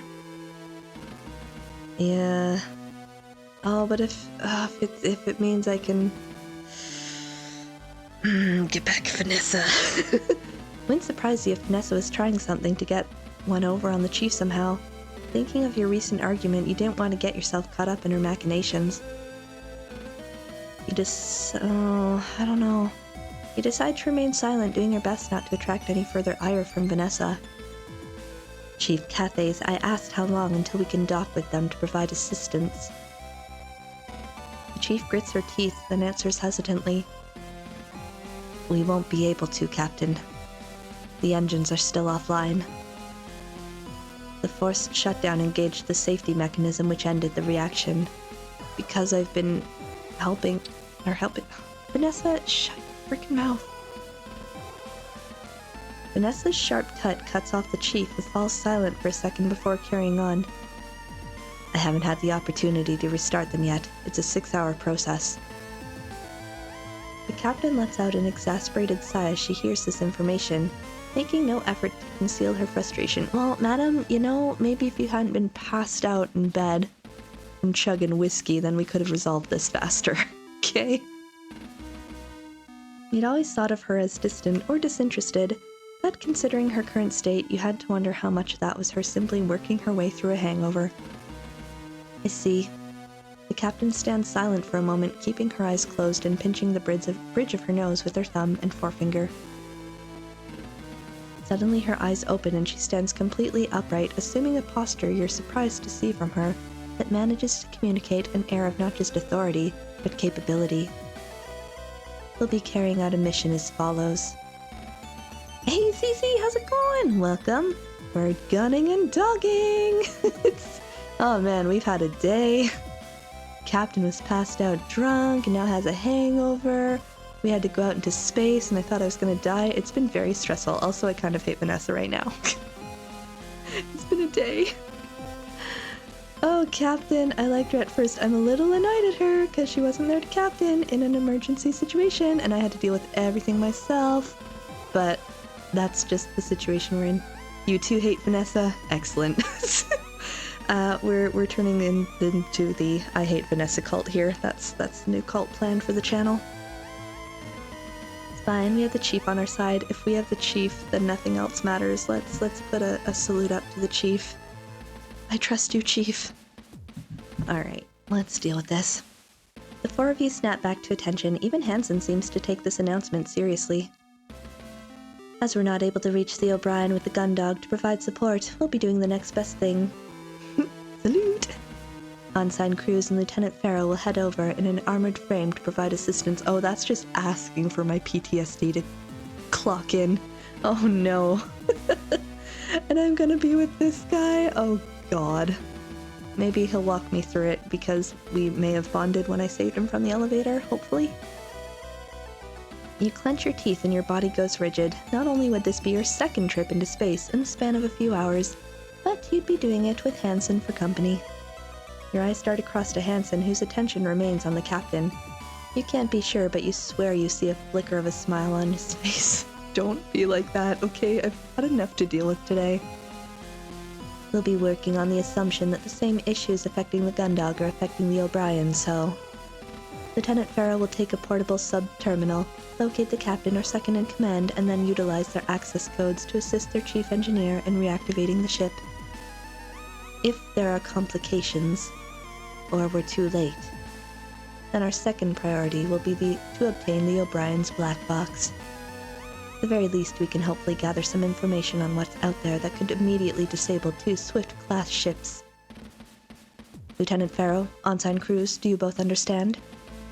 The pair of you salute, and in unison respond, "Yes, Captain!" "Yes, Captain." Chief Cathays, I want you to provide a fully charged portable sub-terminal and guidance on removing a Swift-class's black box. After that, prepare Gundog 1 for launch. And then I want those engines back online, understood? Yes, Captain. Lieutenant Lord, you'll be overseeing this mission, understood? Yes, Captain. Very good. It's 16:03. This mission commences at 16:30. Dismissed. With this final instruction out of the way, you all salute the captain and then turn to leave.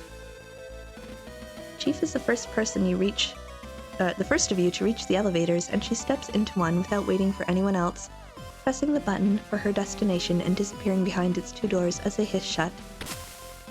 Without paying any attention, Vanessa and Hansen both step onto the remaining elevator, with Vanessa hitting a button as soon as the pair have boarded.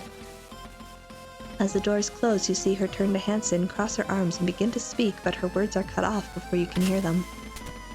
You remain on the silent bridge with the captain, who you hear return to her chair. Oh, do we confront her? Whilst you wait for an elevator to return, you go over what you might need to do in your head. It will be the chief's responsibility to get you a charged portable sub-terminal, and Hansen and Dalton will be responsible for pre-flight checks. Aside from getting a spacesuit from the hangar, you realize you don't really have anything you need to do before the mission starts. Ooh. With less than half an hour to go before you'll be taking off, you don't have much time to do anything either, though. You might have the opportunity to visit a few other crew members to check in on them, you think, but it might be a push to visit everyone. I have to choose. Eventually, the elevator the chief left in returns and the door is open. Ooh, okay, let me think about this, because, we haven't talked to Haru in a while. We could go see what's up with them. We could go talk to the doctor, see what's happening with Cassie. I assume there's no updates, otherwise we would have heard, presumably. I'm gonna save. Boop. Oh, where do I want to go? Let me just look at this. Head to the hangar when ready to depart. Where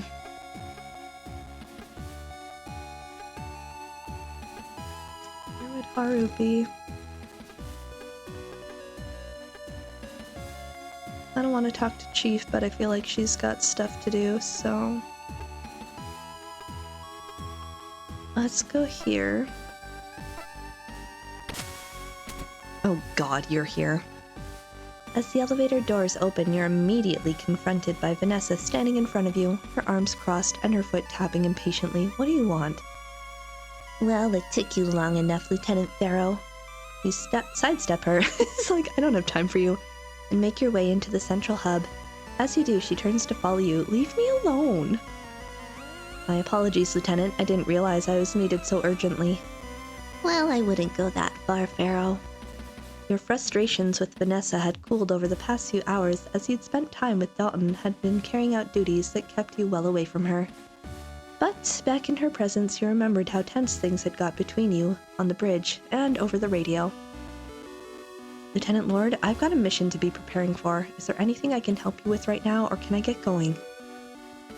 It's nothing much, Lieutenant. I just wanted to say that you did a good job on getting the gun dog operational again. I can't tell if you're being sarcastic or not, but I'm going to take that as the compliment I want it to be. Something about Vanessa's manner makes you instantly uneasy. Considering how she'd behaved recently, praise was the last thing you'd expected. Is that right? Or thanks? Thanks. Yeah, thanks. I did what I had to do. And for that, you've received a much-deserved commendation on your record. You roll your eyes and begin to walk away again, unwilling to deal with whatever mind games Vanessa was attempting to play. Wait a minute, Lieutenant Farrow. All I wanted to do was congratulate you. You deserve it as a member of the crew who's gone above and beyond. What's this about, Lieutenant? You ask, your patient thinning rapidly. Straight to the task at hand. That's what I like about you, Lieutenant. Now, a proficient, able crew member like yourself, you know what it means to do your duty, but you've seen how the captain and her second carry out their affairs on this ship. Okay. What are you getting at? All I want to know, Lieutenant, is whether you think that crew members like yourself, Chief Engineer Cathays, Cadet Grange, and the rest deserve a competent commander. I mean, I'm upset with how she handled that situation, but I'm nervous about where you're going with this.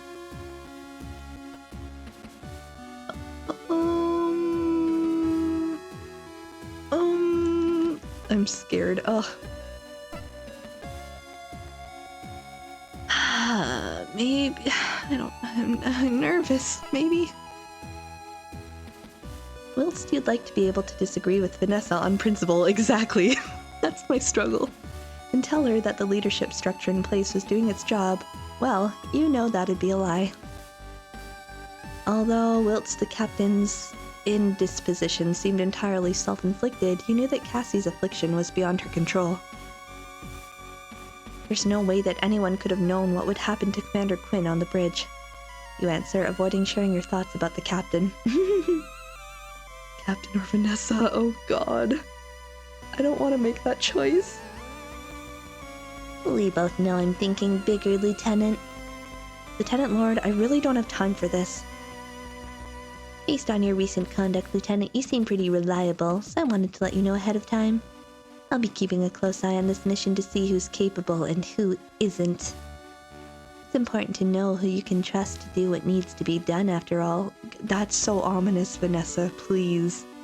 Let's just get through this mission, then we're gonna go do our reports and send things to officials and whatever we need to do, but we don't need to, like, take over the ship, please. Anyway, nice to talk with you, Lieutenant. Good luck on the upcoming mission. With that, Vanessa turns on her heel and heads off down the Foreside thoroughfare, leaving you alone in the central hub. Oh, Lieutenant, what? Go away! Do your best. I'll be watching. I don't like her. I don't... Okay, let's go.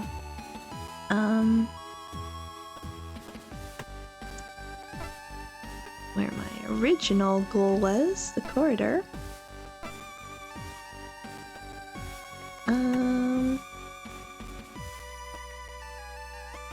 Anyone here? No one here right now. Ugh. Vanessa, you used up all my frickin' time. What about at the mess hall?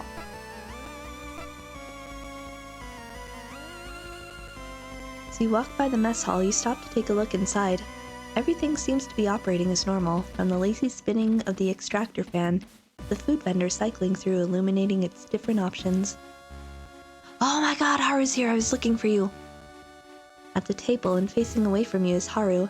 You watch them as they idly swirl the contents of their cup of coffee before taking a sip. If they've noticed you, they aren't letting on, but from the looks of it, they seem deep in thought. You don't particularly have anything you want to ask them, but then again you decide it may be good to check in before you head out. That's what I'm saying, gather information, and then we need to go talk to, Cassette Boy. Because we haven't seen him in a while either. Hi, Haru. Ensign Rumney. Wren Farrow, what's going on? What's a hero like you doing stopping by the mess hall? Hansen told me he was taking you for a ride over to the O'Brien. Picking up snacks for the trip? I was just checking up on some of the crew before I left, making sure everyone's doing okay. Oh wow, what a professional. I'm doing alright. I was sleeping in my quarters when the power went out. Didn't even notice until Hansen started banging on my door. That's good. I'm glad you're doing okay. Yeah. Farrow. Yes, Ensign? Thanks for helping Hansen out. Oh, he told you about that? Oh, well, you know, it's my duty, right? Yeah, guess it is. Still, he's my flight partner, so if you did him a solid, you did me a solid. Yay, we did something good. Keep it up. Maybe you aren't the coward we think you are. ... Thanks? Question mark? Lighten up, Lieutenant. Jeez.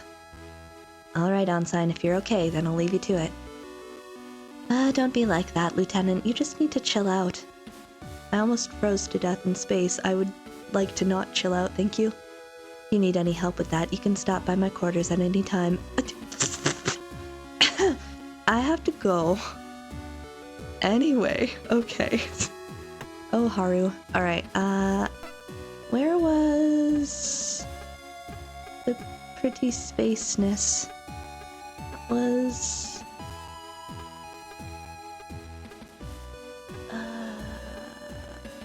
the bridge? No, bridge is where I just was. Was it the?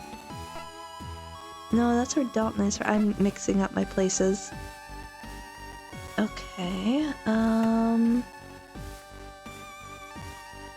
Oh, what did I just do? Ah. Let's go. Hangar is where I depart from, so let's actually not go there. Where was...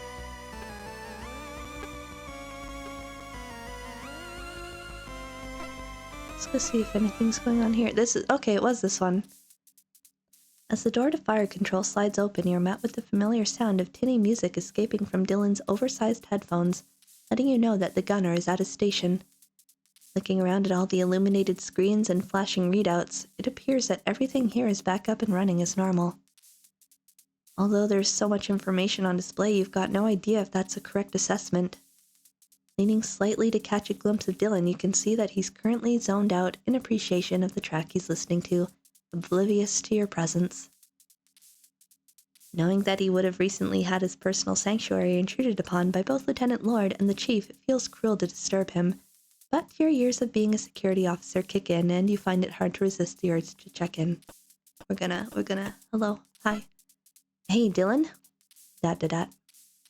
Warrant Officer D's ... Dylan! Yes, latest report, no update on the... Oh, hey, Lieutenant, sorry about that. I've just had the Chief and Lieutenant Lord crammed in here with me shouting at each other about finding the O'Brien. Lord wouldn't even let me perform this search with my headphones on. Against regulations, like it makes a difference to what I can see. I didn't sign up for that kind of stress. Anyways, what's up? Oh, nothing much. I just thought I'd check in on you, see how you were doing after everything. You know me, Lieutenant. As long as I get to listen to my music, it's all good. Hang on, I feel like I'm just processing things. Why wasn't Chief in engineering? Why was Chief not in engineering when we went to check there earlier? Maybe I should go talk to her. Because presumably that's where she was if she had the radio, so why did she just, like, disappear when I was in there? Sorry, I got so distracted by everything else happening that I was like, that's a trail of thought I should probably go back to. And, like, as long as Lieutenant Lord never comes in here again, I guess. Ugh.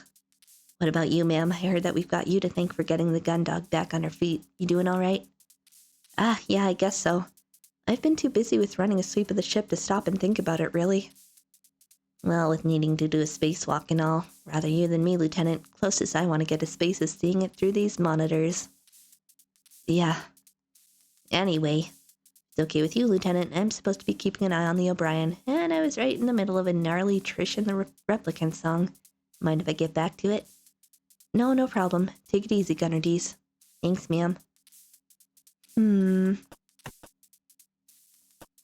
Yeah, maybe I will go talk to Chief, because it's weird that you were just, like, not responding at all. But I also want to talk to the doctor and see what's up with Cass. Oh, I hope I have enough time. Okay. Yeah, let's go. As you make your way into the engineering section, you relish the various sounds coming from the now functioning machinery. The thrum of moving parts, the buzz of electrical systems, the repetitive pulse of various cooling systems. Your newfound appreciation for the activity taking place all around you, you wonder if this is how the Chief feels. On that subject, hey Chief, are you around? You call out, doing your best to shout over the noise. Chief? Yeah, girl, where do you keep going? You wait a moment, but get no response. Looking around, you can't see her anywhere. Must be in the engine room. Okay. Moving from the engineering section into one of the engine rooms, the first thing that strikes you is that the huge, turbine-like machinery that fills the majority of the area is now still. You'd got so used to their constant motion and regular thrum that after your first few security reviews you'd stopped noticing it. But now that it was absent, the stillness of such a huge space made you uneasy. The only saving grace was that with the cavernous structure of the engine room no longer filled with the sound of engines, you could hear the Chief's analytical monologue echoing across the expanse. You wouldn't have to do much more than follow it to its source to find her. So the detectors, 1 through 7, calibrated against the background gamma and signaling baseline. Now if I can... Hey Chief, how's it, And no blockages in the coolant flow, no warping in exterior heat sinks either. Chief? Oh, it's you, Lieutenant Farrow. Don't you have a mission to be getting ready for? Well, yes, but I thought I'd check and see how you were doing before I had to leave. Oh, well, everything's as fine as it can be down here. The loss of power didn't do any damage, as all of the fail-safes for a hard shutdown kicked in, so because of... Not the, ship, Chief. I wanted to check in on you. I'm fine, Lieutenant. I just need to get these engines back online. I would have had them online already if Lieutenant Lord didn't have me waste all that time finding the O'Brien. Once I told her that we could find them using the infrared targeting sensors, she should have left it up to Gunner D's and let me get on with things. I could have got back to figuring out what's causing the problems with our long-range communication systems by now. Maybe even... That's something else I wanted to ask, Chief. What was happening between you and Lieutenant Lord on the bridge? I've seen what she can get like, but I didn't think she'd be that way in front of the captain. Alright, Lieutenant, you know what? I've seen what you'll do for the ship and the crew, so in my book that makes you alright. So I'm going to let you in on a secret in case you hadn't figured it out already. The only reason any of us are on this ship is because the JCF don't know what to do with us. Not bad enough to dismiss or court-martial, but too much of a liability to crew anything important. I see, okay. Wow. Cool. Great. And I know that includes me. As a union woman, I've butted heads with enough of the brass that they've used every trick in the book to get me out of the way and onto my last warning. Okay, you're pro-union. I trust you. Any doubts? I didn't ever doubt you, just for the record, but any doubts I might have had? Gone. You will fight against the establishment for worker rights. I respect that. So when Lieutenant Lord realized how pissed the captain would be that the engines hadn't been reactivated, she threatened to pin this whole mess on me. What? She freaking did what? I'm gonna punch Vanessa, I swear to God. I don't care if I get court-martialed. She'd report the decision to delay the engine's reactivation as mine if I didn't back up her story. Bitch. Whole thing makes me sick. Some of us actually have important work to do and don't have time to be playing games with the crew to worm their way to the top. As much as I hate going along with it, I'm stuck for the time being. Jeez, I didn't realize Vanessa could be so... Don't worry about me, Lieutenant. I'm a big girl. I can look after myself. You certainly are. What? I'll figure out some way to deal with her. You just worry about getting back from the O'Brien safely, you hear? Thanks, Chief. Don't mention it. Although, one thing, Lieutenant. Yes, Chief? Don't interrupt me when I'm clearly in the middle of something extremely important. Yes, Chief. Now get out of here. Yes, Chief. I'm glad we talked to her, though. That was important information for me to have. Okay, let's go to medbay. Sick bay, excuse me. Yes. The elevator doors slide open and you raise your hand to shield your eyes from the aggressive glare of a sick bay's powerful lighting. You've come to expect, the strong scent of clinical disinfectant pervades the room. Harsh as it is, it's infinitely preferable to the powerful odor of the captain's quarters. I am a little bit surprised a ship this small has a security officer, but no brig. Yeah, like, what do we do if there's a situation? Just, like, tie him to a chair? Throw him in the airlock? Oh dear, questionable. Scanning the room, you see that everything seems in order. The doctor sits at his desk, absorbed in his data pad. All the medical supplies are carefully arranged in their cabinets, and the surgery wing continues to look immaculate. The only thing out of place is... Oh my god, you're awake! Oh, I'm so glad. We can probably throw them in Vanessa's room. The greatest punishment of all. There she is, Wren! Oh my god, you're conscious. Why didn't no one tell me? Sandra, who'd been idly laying back on one of the beds, playing with her hair, had seen you the moment you'd stepped into the room and swung her legs around to the side of the bed, launching herself off it and towards you. I heard all about how you'd... Ah! Whoa, Cassie, careful! You dart forward just in time to grab her before the stumble she'd taken turns into a fall. Alright, let's get you back to the bed. Thanks, Wren. In one swift motion, you scoop Cassie up in your arms. Oh my god, I'm so strong. And carry her back to the beds, setting her down on the one she'd just been lying on. Okay, I think I could have made that journey on my own, you know. Well, better safe than sorry, right? Still looking after me after everything you've done already? My hero. Your cheeks go flush and you look away for a moment. The captain's acknowledgement of your actions had been so perfunctory that it had barely registered, but Cassie's wholehearted praise has you suddenly feeling sheepish. No, it wasn't a big deal. It's just what I had to do. I'm pretty sure anyone else would have done the same thing if they were in my position. Don't sell yourself short, Wren. It is a big deal. Saving an entire crew from a complete system failure with no chain of command isn't exactly something that we get trained for. Plus, I didn't hear about anyone else going on a spacewalk from one end of the ship to the other to get the equipment they needed. If doing all that doesn't make you a hero, I don't know what does. You smile and look back to Cassie, as self-conscious as you feel being called a hero. Her assessment of events isn't wrong. Thanks, Cassie. I'm pretty sure I should still be thanking you, Wren. I don't think Vanessa could have carried me down here like you did.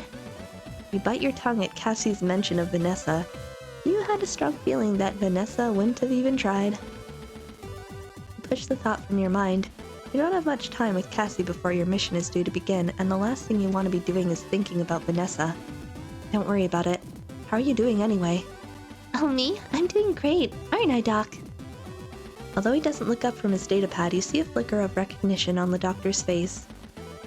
No, Miss Quinn, you are not doing great. Uh-oh, what do you mean? You had a sudden and intense migraine followed by an unexplained, extended loss of consciousness, which in turn has been followed by a persistent and ongoing headache. Well, that's not great. I would not look to describe your condition as great. Cassie, why didn't you tell me you were still feeling bad? Oh, come on, what are you, my doctor? No, Miss Quinn, she is not your doctor. Shh, for 1 second. It's an expression, Doc. Dot. So I got a bit of a headache right now. I bet it's nothing. It's probably because I pulled a double shift to cover the captain without eating anything but a bag of chips and 3 chocolate bars. Oh god. Me, on a typical workday. No, bad. Cassie?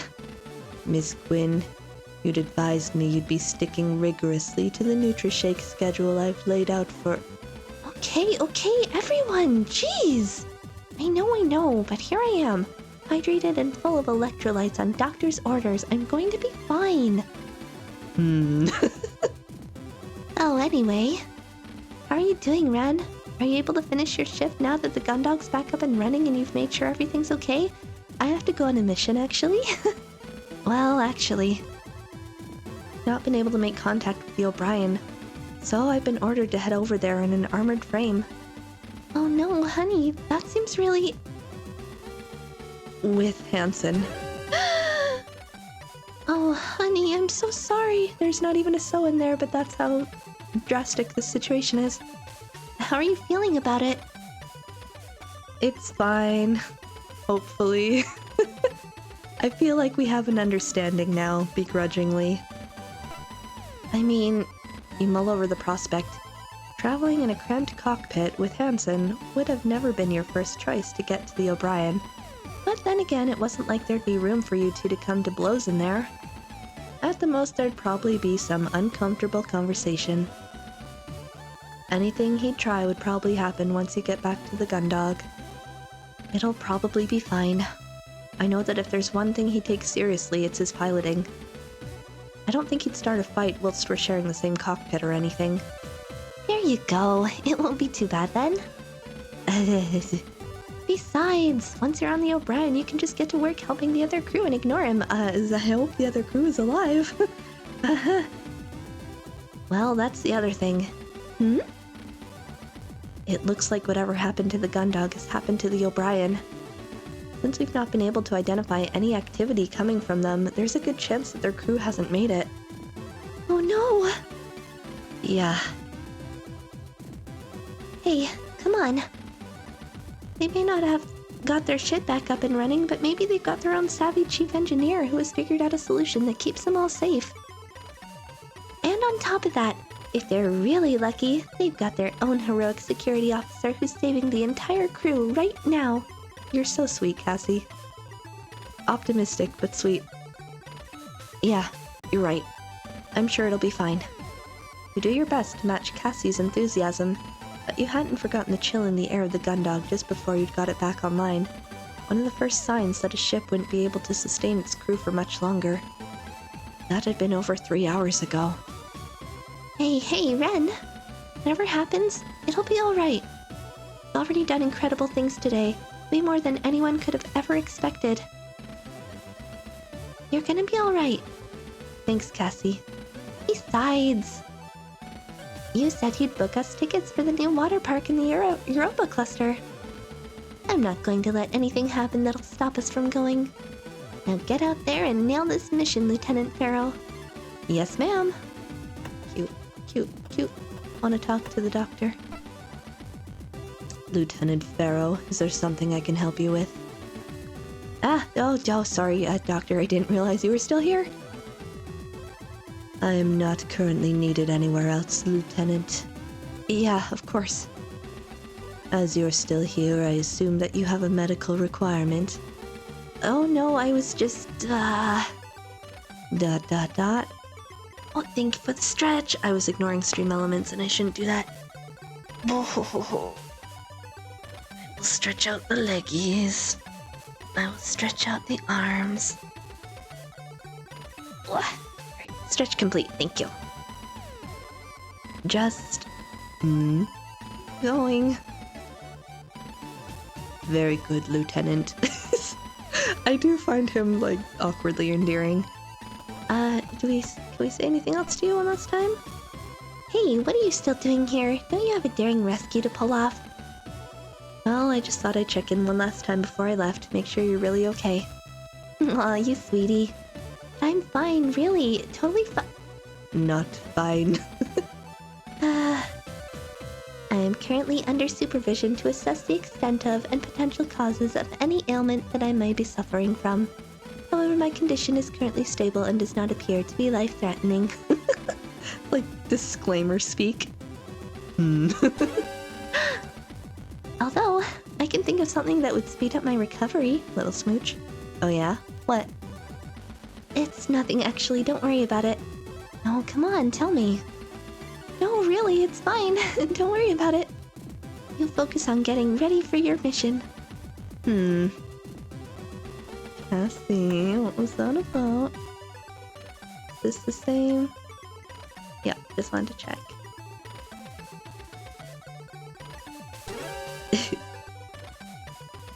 The approval, or the closest thing we can get to it from Doc.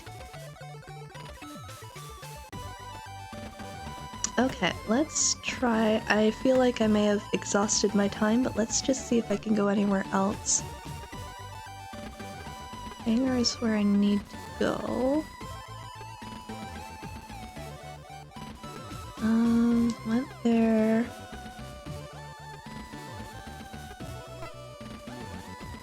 Anything here? No in here, okay. I'm just gonna fine comb through all the areas just to make sure.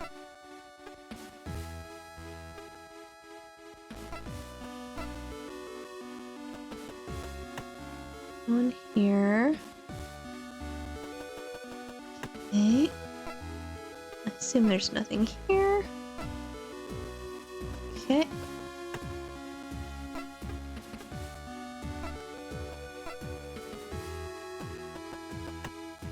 No one here.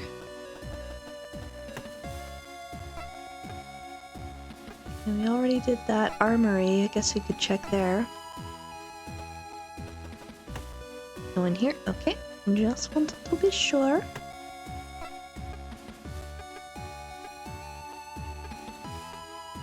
I assume Captain wouldn't have anything extra to say. I wonder if there'd be anything in Cassie's room but about her condition, but I doubt it. Let me see if I can go look at her computer, maybe? Definitely never forgot your anniversary again after what you'd experienced today. I feel like I just got side-eyed by the game because I definitely forgot. Okay. Even without Cassie here, there was something about her room that made you feel at home and welcome. You sigh, idly gazing around and tapping the toe of your shoe against the floor. Eventually you stop and take a look at your watch. Seeing the time, you realize that it's not long until you're due to launch. You should really get going. Let me just check this real quick. Be time for mission, okay. Let's see if I can go to my room.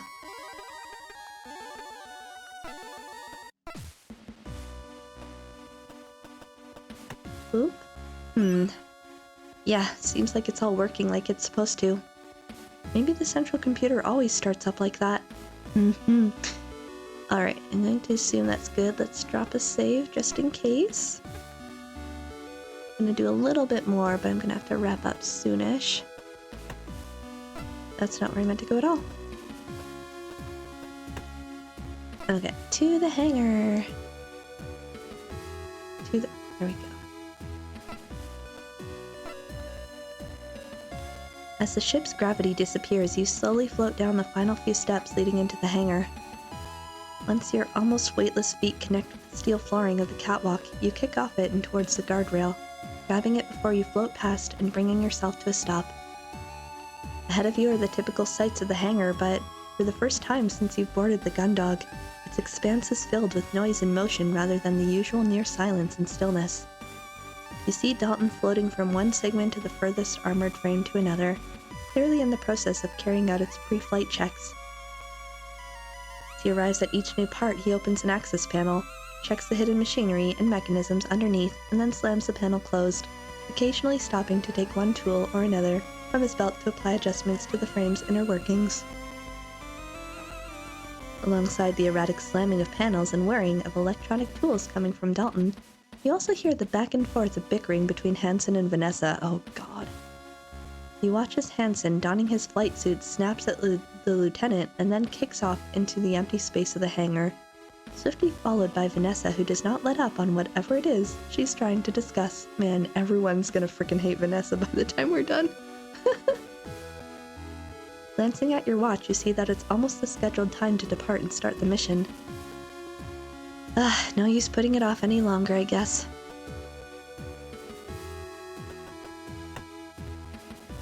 I don't want to talk to Vanessa, but fine, well, let's talk to Dalton first.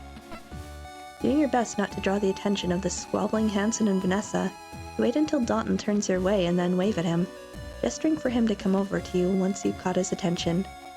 Hey Dalton, how are the preparations going?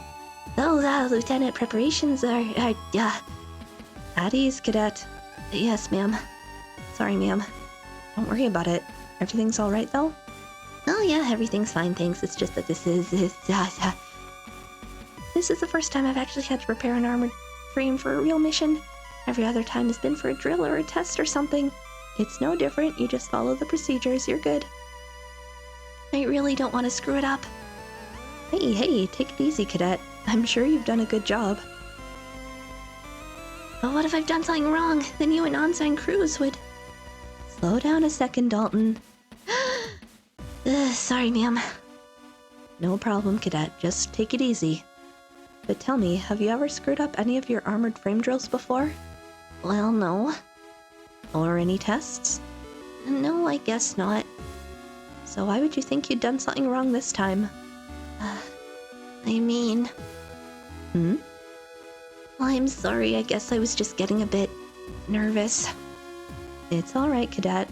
We all get a bit nervous the first time we have to do something for real. Logic to the rescue. We could all learn from Wren here. I'm actually very much like Dalton, where it's like, but what if I did something wrong? I know I didn't, but what if I did? People could die. But I've seen how hard you work and what the chief puts you through, so I'm sure you've got it all done up to her standards. Thanks, ma'am. Although she always makes me double-check the actuators. What if I've forgotten the actuators? You're silly. Let's talk to Hansen. As Hansen and Vanessa continue their argument, oblivious to your presence, you maintain your grip on the guardrail. It's almost time for the mission, so you could get ready to depart, but if you've got anything you wanted to do before you left, now would be the time. Like this is your final chance. Don't leave yet.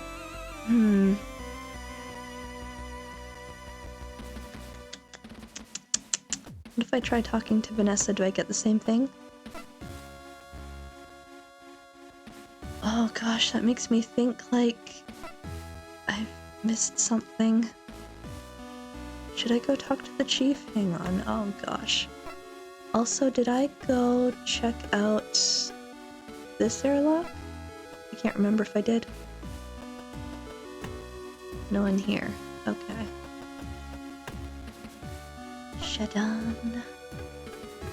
I think I've talked to everyone else. Okay, let's just talk to I almost called her Chief Captain real quick. This game's like the old, are you sure? I thought I was thorough, but anytime that happens, I'm like, but what if I forgot something?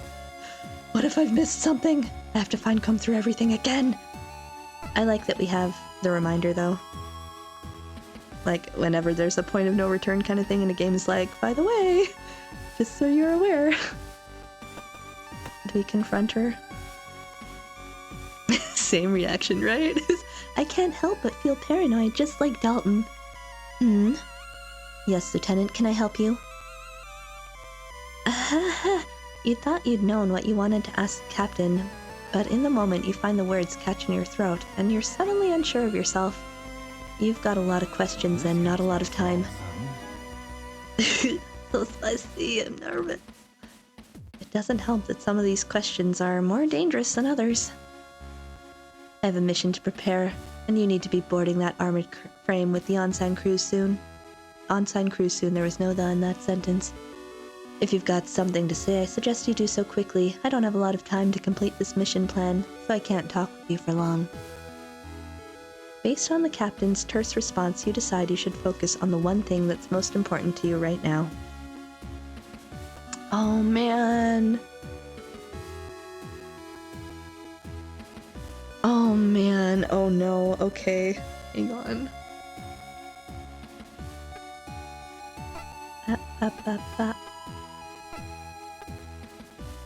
Oh, man. I have to make a decision. Do I breach this right now?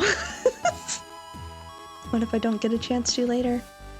I mean, he's a pilot guy. It makes sense that he'd be going. Your condition, I mean, I think we all know what happened there. Unless there's something else going on that I'm not aware of, so it's down to these two.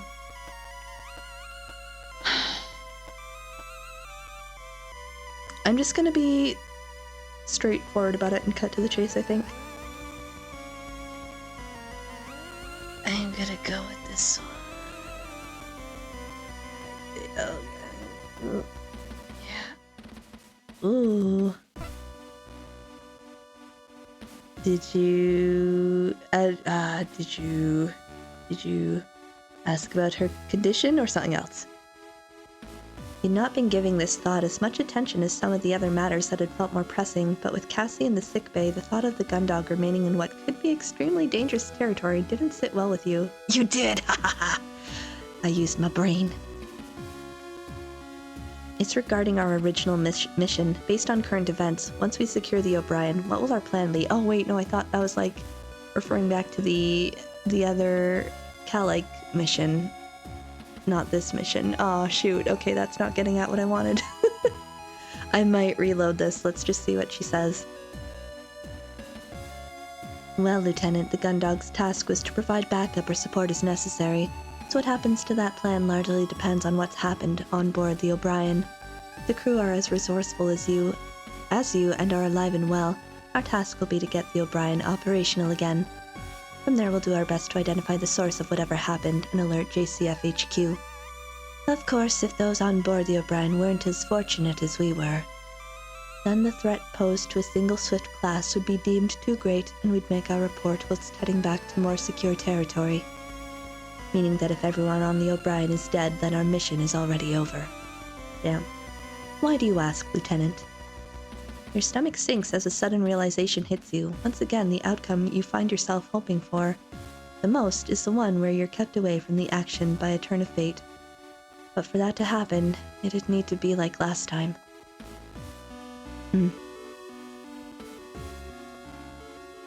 Find yourself almost nauseated at the fact you'd trade the well-being of everyone on board the O'Brien for both yours and Cassie's safety.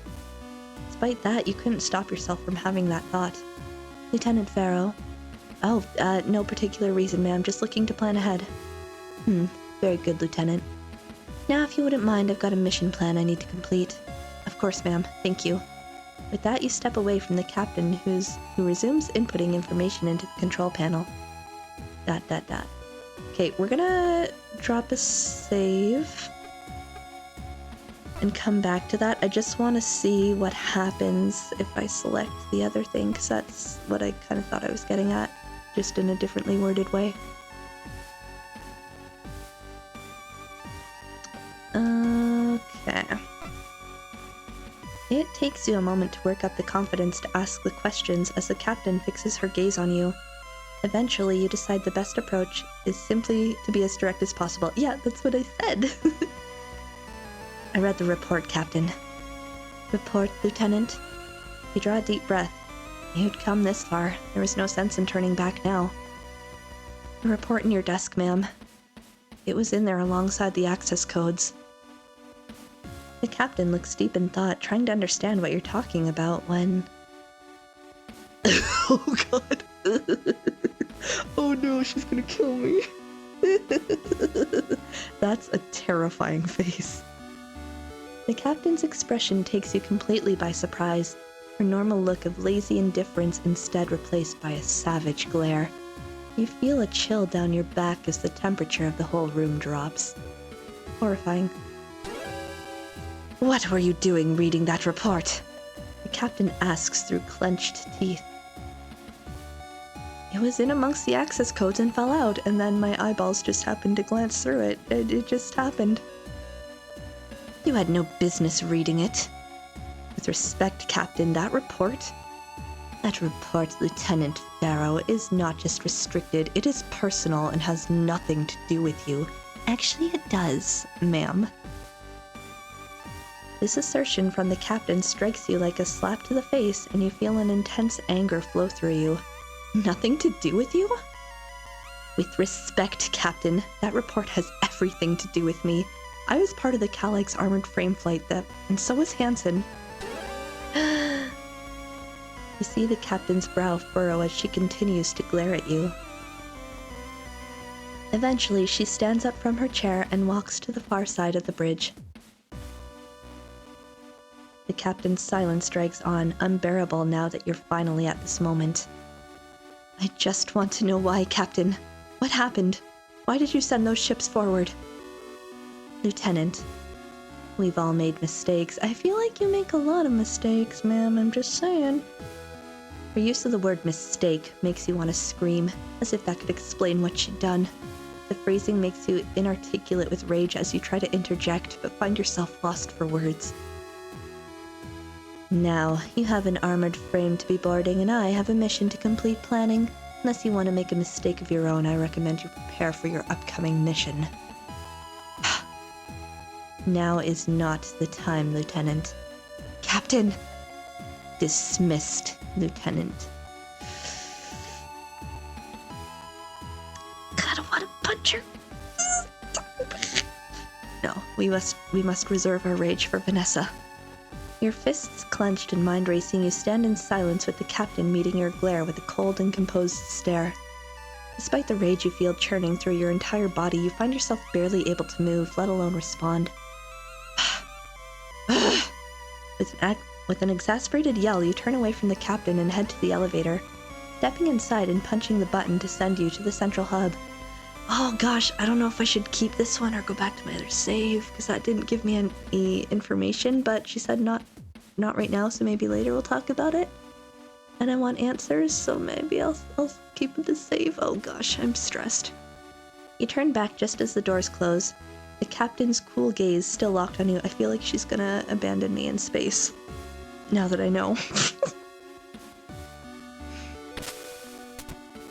As the elevator takes you to the central hub, you slam your fists into the nearby wall. Fist singular. Now may not be the time you decide, but soon. You pace back and forth within the cramped confines of the elevator, barely holding on to your anger. Oh man, I'm gonna go into a mission super pissed and distracted now. That's probably bad. Eventually, you rest your forearms and head against the cool steel of the elevator's wall, exhaling deeply. Yep, get it together. I have a mission to get on with. I don't have time for this now. You swallow your anger, determined that the captain won't be able to dodge your question for long. Oh no, how stressful is this? Okay, well, let's go on our mission. No, that did not go well. Alright, let's do this.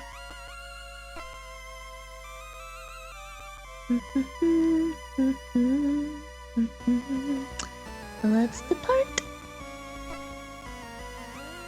Although the prospect of the upcoming mission makes your stomach drop, you take a deep breath in, hold it briefly, and exhale slowly, calming yourself. Gathering up your resolve, you kick over the storage lockers near the hangar entrance and remove a flight suit from one, pulling it on over your normal uniform. It had taken you much longer to get the suit on earlier, but thanks to that unwelcome refresher, you now slide it on relatively effortlessly.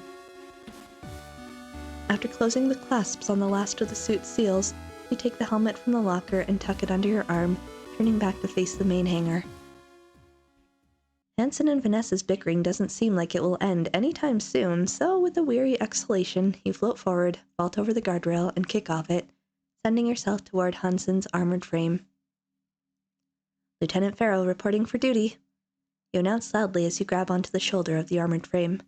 Stopping in the middle of what she was saying to Hansen, Vanessa turns to face you. She then pushes off the hangar ceiling and heads toward you, not waiting to arrive to begin her lecture. Freaking Vanessa, I'm full of rage right now. It's not the time. You will get punched. It's about time you arrived, Lieutenant. You're due to depart in a few minutes. What exactly do you think you're doing turning up this close to the mission start time? I'll remind you that I'm responsible for overseeing this assignment, so I won't have your lack of timekeeping impacting the outcome.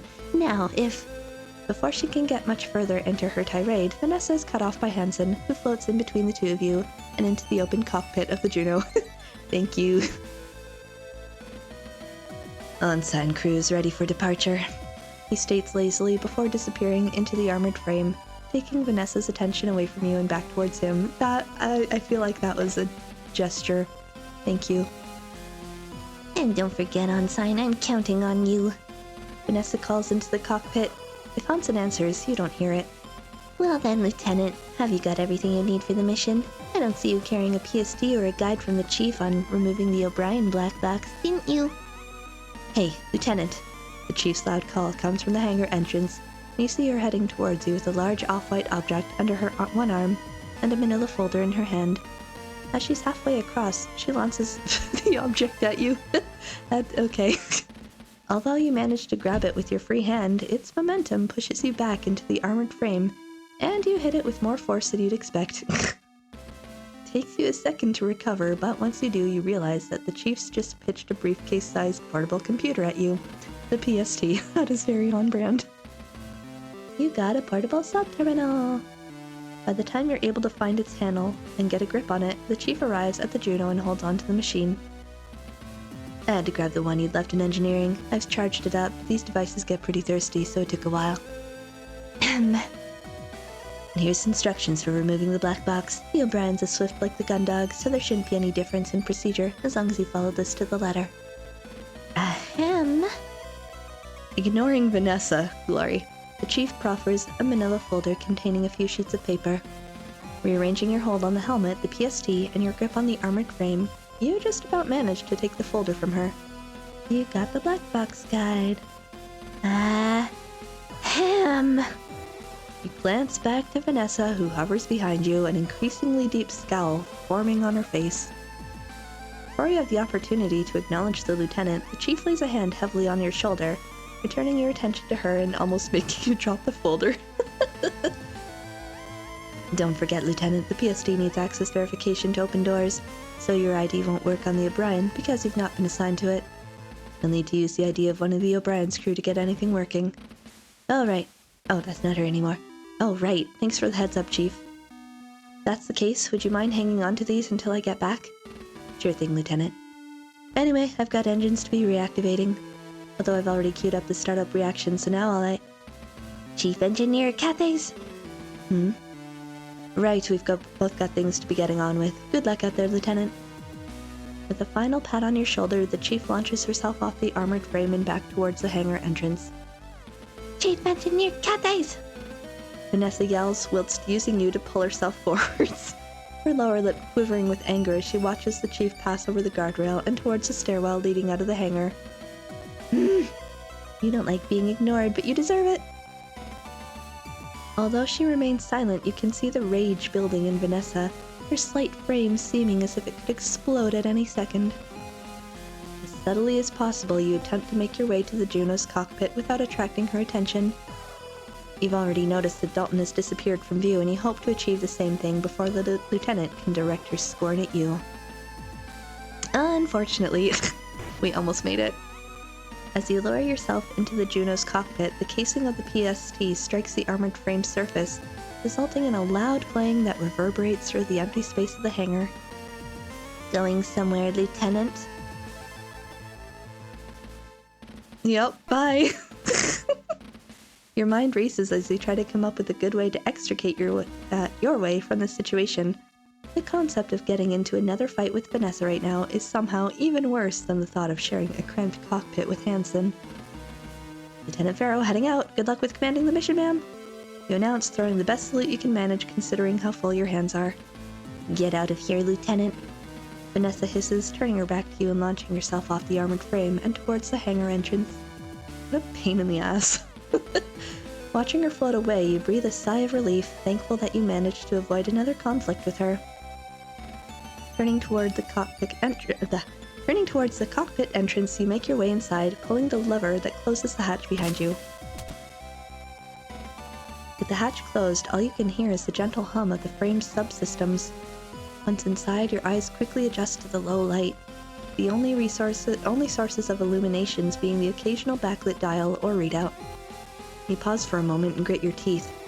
This was the first time in years that you'd been inside the cockpit of an armored frame. It might be a newer model, but it was pretty much exactly how you remembered it. The haunted memories, they begin.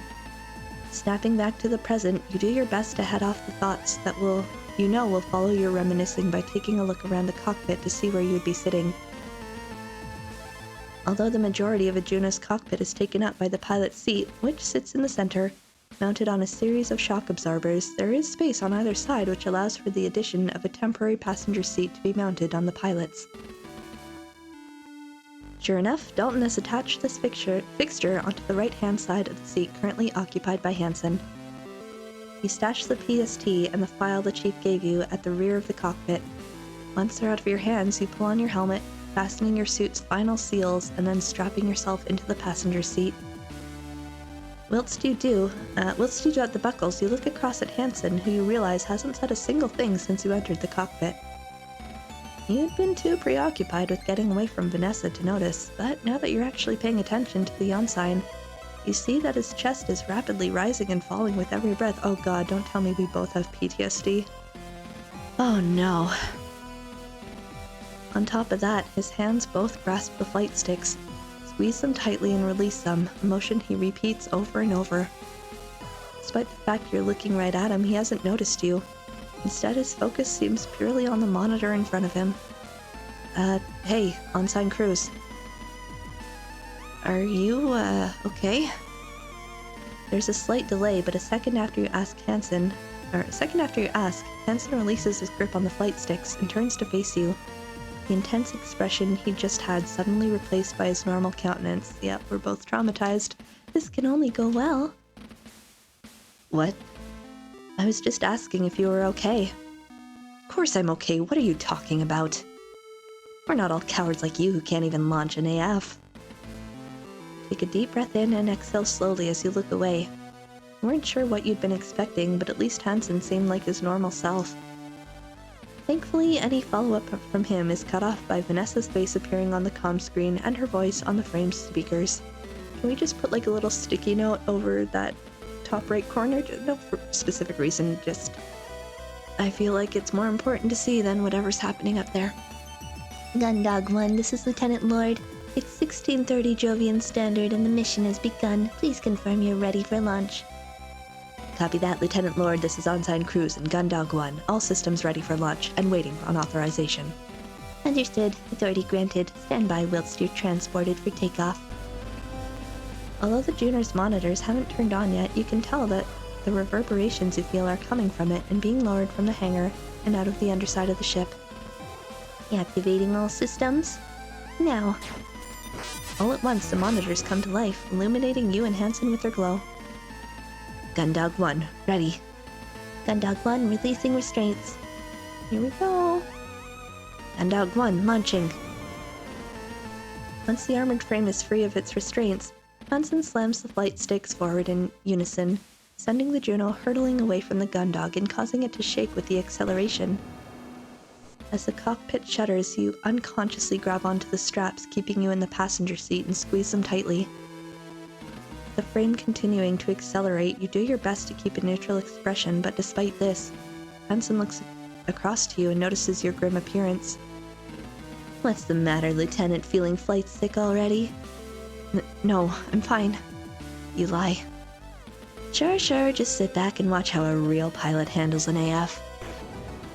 Although you'd thought Hansen had launched at maximum thrust, he somehow manages to find an extra burst of acceleration, causing the cockpit to shake further, doing nothing to help the nausea you feel. You ass. You throw up, ma'am. Your helmet stays on. Eventually, Hansen eases up on the acceleration and the juddering stops. Although you're still slightly nauseous, you slowly begin to feel less like the little food you've had time for today will be reappearing inside your helmet. As the Juno continues to cruise forward, you and Hansen both sit in the near silence of the cockpit. There's no real indication of distance between you and the O'Brien, or the speed you're traveling. It's difficult for you to keep track of time and the journey drags on. There's no way for you to be exact, but it feels like at least half an hour has passed with neither of you saying anything. Eventually, the oppressive silence, coupled with your increasingly desperate desire for a distraction, forces you to think about something you never thought to do. Willingly start a conversation with Hansen. The desperation. Oh, yeah, I feel like he deserves to know. I'm hoping we can go through all of these, but just in case I'm gonna make a save. Ask about the gun dog. So, you start before trailing off quickly as Hansen doesn't acknowledge you at all. How long have you been on the gun dog? Hansen gives you the briefest flicker of acknowledgement, but doesn't take his eyes off the main monitor. What? I was just asking how long you've been stationed on the gun dog. Why? You're only seconds into this conversation and it's already one you're beginning to regret. I just, thought I'd ask. I'd heard people talking about your piloting and... Yeah, well, people can say whatever they like about my piloting. Doesn't make a difference because I've been stuck on this joke of a ship for a year. Not that it matters, every other pilot in the JCF is doing nothing but drills right now, so who cares where I am? A fresh, uncomfortable silence hangs in the air between the two of you as you mentally scramble for a response. So what are you doing on the ship anyway? How'd you screw up? Your first instinct is to fire back. No, we've found a middle ground, roll with it. Fire back that you aren't a screw-up like him, but you can't admit that Cassie had your transfer put through as a favor without the risk of it getting back to Vanessa. Oh god, that's right. I didn't screw anything up, I just got transferred here short notice to fill the role, that's all. Whatever, ma'am. You don't get dumped on the gun dog unless you've screwed up or are defective, so what was it? Neither.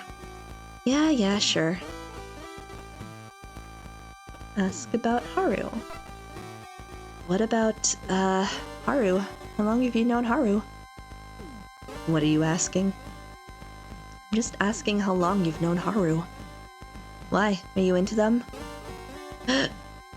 What? No, I was only... Oh man, I can't believe you're into Haru. They're gonna love this. No, I am a faithful partner, thank you very much. I'm not into Haru. Does Quinn know? On sign. Oh man, maybe she does. Maybe that's why you're asking. Damn, no wonder you're asking. I knew you two were both freaks. Just shut up, On-Sign Cruz. Okay, moment of truth. As the two of you continue to sit in silence and you watch Hansen making occasional minute adjustments to the flight path of the Juno, you realize something. When you'd read the report in the captain's quarters, you'd been shocked, hit with a gut punch of realization. What had happened to you at the battle above Lunar could all be traced back to one woman. Mary's Bartomeu's, your captain. Except it wasn't just you who had been there that day. You weren't the only one who was on board the ship that had been affected by her actions. Hansen had fought for his life as Calic flight was wiped out around him, and he'd had to survive in the combat zone for over 12 hours. What had happened to Hansen? What he blamed you for, it hadn't been your fault. Now, finally, you know whose fault it was. Realization hung over you as you grappled with the situation. It's not like you were any closer to dealing with this information. Is there even any way that knowing could bring you closure? Well, in the event that Captain finds a convenient way to off me that I know information I'm not supposed to, if I tell him, then hopefully at least he can be smarter about it. And get justice somehow, even if I don't survive. And that's a very bleak outlook, but I'm just, this is being proactive just in case worst case scenario happens. I couldn't bring back Calic flight or any of the other pilots or crew of the ships that had been lost. But still, if someone else had known, would you have wanted them to tell you? Would telling Hansen do you any good? Would it do any for him? These thoughts almost overwhelm you as you try to wrestle with what you should do until suddenly you just blurt out, "When I was in the captain's quarters, I found a report." What? You take a deep breath. you'd started now and there was no going back. When I was in the captain's quarters looking for the codes to reactivate the gun dog, I found a report in the captain's desk. Yeah, okay, why are you telling me this? It was about the battle above Lunar 4 years ago. As soon as you mention the battle, you hear Hansen take a sharp intake of breath, and his flight sticks creak as he squeezes both of them. In an instant, his whole body goes rigid. It was about the reason the enemy were able to outflank us, why they were able to break through the E-field. You see Hansen's expression shift into a grimace, but he still doesn't say anything. It was because Captain Bartermuse. She was Rear Admiral Bartermuse back then. She made an order that pulled the ships away from our rear defensive line. It left us wide open. It's why... Why the hell are you telling me this? Hansen yells, his fist lashing out and striking the control panel to his left side. Don't do that, Babs, please. Because it was her. She's the reason. She's the reason why we had to deal with what we dealt with. She's responsible. Who cares? What difference does it make? This whole time it was... You know what this is. This is just you trying to worm your way out of your responsibility. Go look for yourself, bro, if you're that... Ugh. What? No, it wasn't my fault. It was... Shut up. Don't try and get out of this. It doesn't matter why it happened. You weren't there. You weren't there when we needed you. You were... I feel like it's good that we're talking through this. I hope it just stays at talking. But, like, I feel like we needed to have this conversation. It wasn't my fault! Just shut up! This time Hansen's fist connects with the side of his seat that yours is mounted to, making the whole thing shudder and activating the shock absorbers. Da-da-da. With that, the two of you fall back into uneasy silence. I'm just gonna let you percolate on that information. We don't have to talk about it now, but now you know. Okay? We can... Yeah. No, just sit with it. This time, though, you have no desire to rekindle any conversation, instead allowing the silence to stretch on for the remaining duration of the journey. No other sounds beyond the almost imperceptible background noise of the cockpit and the Juno's monitor showing nothing but stars. Your mind drifts, bouncing from thought to thought. Oh, don't sleep. No, don't do that. The warmth of the cockpit and the gentle vibrations caused by the shuddering of the Juno's engines cause your thoughts to idle and slow. Eventually, without realizing it, you begin to drift off to sleep. We're trying to have him respect us. Do you think dozing off during a flight mission is... Wren, what are you doing? You're almost completely gone when... Both you and Hansen sit upright and fix your attention on the main monitor. Although there's nothing to see beyond the stars and the visual indicator, you know that this means the O'Brien is close by. We're here. Hansen mutters to himself as he begins to flick switches on the control panel to his side. Oof, sorry, I hiccuped mid-sentence there. You watch silently as he works the pedals and flight sticks to reduce the Juno's speed. Gundog, this is Gundog 1. We've got target lock on the objective. I repeat, this is Gundog 1. We've got target lock on the objective. Signal lost? Oh no. I mean, we don't have to hear Vanessa anymore. Hansen scowls at the communications screen as it returns nothing but static and an indication that it hasn't picked up any incoming signal. He quickly resets the switches on the control panel before activating them again. I repeat, Gundog, this is Gundog 1. We've got target lock on the objective. Do you read? Piece of junk! His foot strikes the paneling underneath the main monitor, causing it to flicker momentarily but doing nothing to help obtain a signal. Yeah, please don't make this worse. With the O'Brien now visible on the screen, he remains silent as Hansen continues to deactivate and reactivate the Juno's transmission system. Gundog, this is Gundog 1. We've got target lock on the objective. I repeat, Gundog, this is Gundog 1. We've got target lock. God damn it, Lord, where the hell are you? Hello? Hello? This time Hansen fist strikes the main monitor. Thankfully for both of you, the reinforced glass of its screen remains undamaged. Phew! You move as far away from Hansen as the restraints of your temporary seat will allow. You always knew he was hot-headed, but that didn't make this any easier to deal with. Okay, this is either gonna piss him off even more, or it's gonna bring him back to the mission at hand. I'm gonna hope that he's vented enough. Try to calm him down. Hansen continues to attempt re-establishing contact with the gun dog. Each time he does, his efforts are met with the same familiar static. Come on! What's wrong with this piece of crap? Gun dog, come in! Ugh. Hey, come on, take it easy. You tell him, holding both your hands up, palms forward, in a placating gesture. Don't you tell me what to do with my frame, Farrow. Hansen snaps back, continuing to flip switches and occasionally strike the controls. Unsigned, that's not going to do any good. Yeah, what do you know? You can barely contain the long, exasperated sigh you feel building inside you, but you manage not to express it, knowing it will just set Hansen off more. Instead, you tell him what you remember the chief telling you earlier.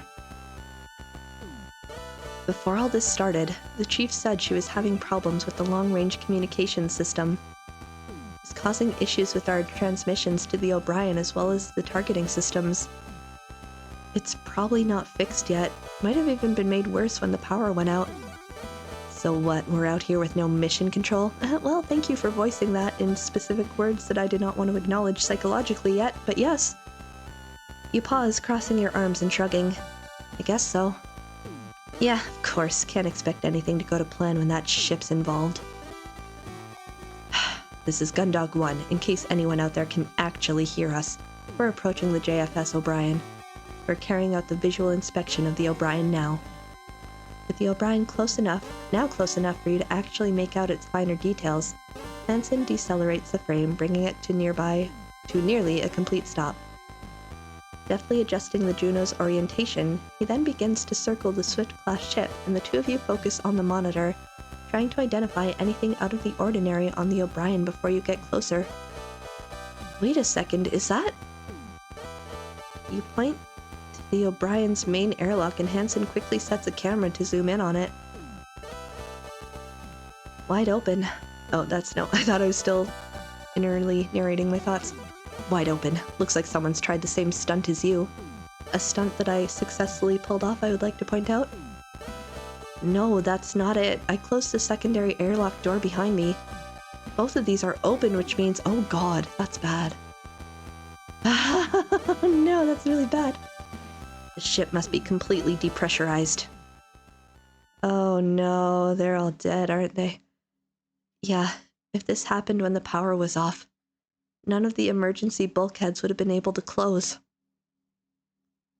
The two of you sit in silence, both considering what you've just found out. If the same thing had happened to the O'Brien as the Gundog and someone had opened both airlocks then what little breathable air was left on the ship would have been sucked out into space.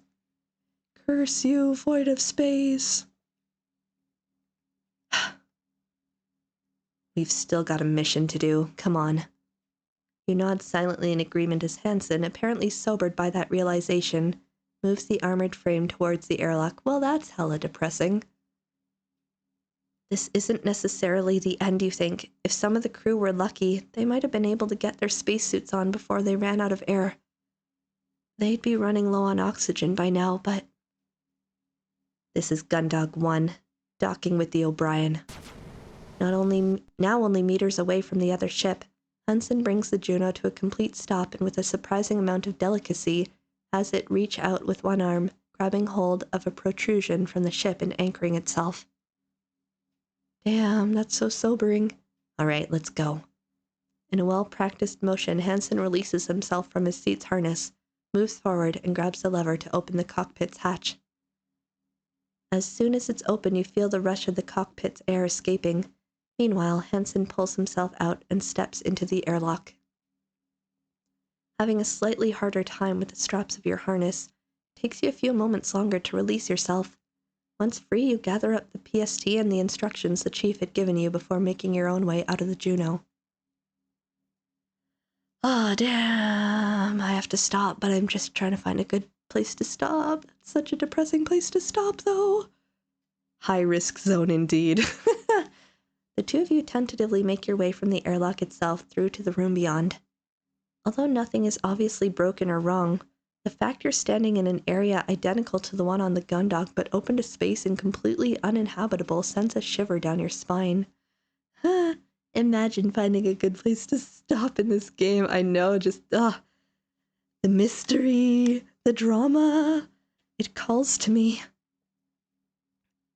Dot, dot, dot, dot, dot, dot, dot, dot, dot, dot. You look to Hansen and see him mouthing something that you can't hear. You continue to stand there in confusion as Hansen wordlessly gestures at you while he looks exasperated. Takes you a moment, but you realize what's going on and reach up to the radio on your chest panel. What if I just kept it muted? No. Flicking the switch that activates it. It's about time you figured that out, ma'am. Hansen's voice crackles over your helmet speaker. Unlike the Juno where the cockpit was pressurized so you could hear each other, you now find yourself standing in a complete vacuum where no sound can travel. So, what's the plan? You turn to survey the empty void of the airlock. The first priority given by the captain was assisting the crew of the O'Brien. I read it right, and then I thought I read it wrong, so I read it out again, and it was wrong, so I had to go back and read it right when it was right the first time. Anyway, to get their ship back online, but judging the current state of things, you weren't sure you'd have much luck with that. The plan. You say to yourself more than to Hansen as you go over the current situation in your mind. That's right, Lieutenant, the plan. Right now you've got rank, so without Lord screeching down our comms line, this is on you. Unless you're after a trip down memory lane and want to sit in the Juno's cockpit whilst I do everything. Okay, that was uncalled for, first of all. A mix of shame and anger swells inside you as you bite your tongue to not snap at Hansen with the first thing that comes to mind. Stow it, Ensign. Despite the way he said it, it wasn't wrong. With nothing coming from the gun dog, you are now the highest-ranking officer involved with this mission. Oh god, I have to make decisions now. Alright, the first priority was to assist the crew. Doesn't look like anyone's going to be in this part of the ship, but we still need to try. Since I've used the PST before, it's going to be easier for me to carry out that search. Whilst I'm doing that, you can start removing the ship's black box. You hold up the manila folder that the chief had given you on the gun dog, and Hansen takes it from you, clumsily flicking through it with his gloved hands. But what if there's something sinister on this ship and we split up? I don't feel safe. It's on the bridge, huh? How are we gonna get up there? Same way I did on the gun dog. Come on. You turn around and head into the ship, eventually arriving in the central hub. Okay then, Lieutenant. Now what? As you walk past Hansen to where the maintenance hatch is located next to the elevators, you take the opportunity to quickly switch your radio off. Tell Hansen exactly what he can do next, then switch it back on. What's next, Ensign, is this. You run your fingers down the seam between the panel and the wall and quickly find the catch. Like the one on the bridge, you're able to fit your suit's fingers into this one, and you quickly release it. As the hatch comes away in your hands, you wait to feel the sensation of air rushing out of the crawlway. Fortunately, you feel nothing, confirming one of the fears you had about this ship and her crew. Placing the hatch down, you turn to Hansen, saying nothing about your discovery and instead gesturing to the ladder. At the top of this ladder, you'll find another panel like this one that leads into the bridge. This releases it all. To release it, all you need to do is push on the catch from the inside. Think you can handle that? What do you think, Lieutenant? You're not dealing with some dumb security officer here or anything.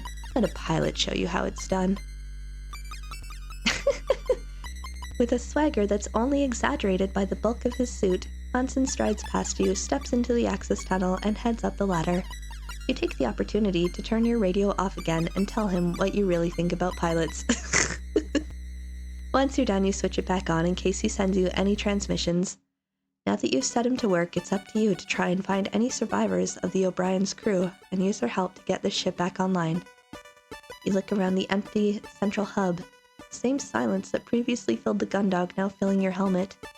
After a moment of contemplation, you head towards the first place you think might be fruitful to explore. And now I have options. Out of order. Okay, I'm gonna have to physically go. Alright, everybody! Wow, that's so intense and depressing, and I'm very concerned, but we have to leave it there for today. Find survivors, find a keycard, obtain access codes, find the captain. Great, cool. Things escalated today. Oh my gosh, I was not ready, but I'm hoping Hansen and I can bond over this experience and get through our shared trauma. and I mean, at best, I'm hoping for frenemies. That is the goal. I feel like we're moving in that direction, maybe. But yeah. We'll see what's happening aboard the O'Brien for our next stream. Thank you for swinging by! I'm fascinated to see where this goes. I'm still enjoying this game a lot. As per usual, I will try to stream tomorrow if I can. Like I said, there's some work being done around the upstairsness. So schedule is a little unpredictable right now, but if I am able to stream tomorrow, I will aim to do that. On that note, let me see who's online that we can go raid to. Oh gosh, there's a lot of people online.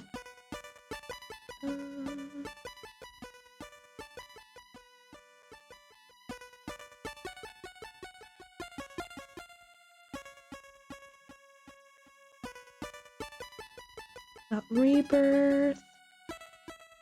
Electrician Simulator. What is that, Jesse?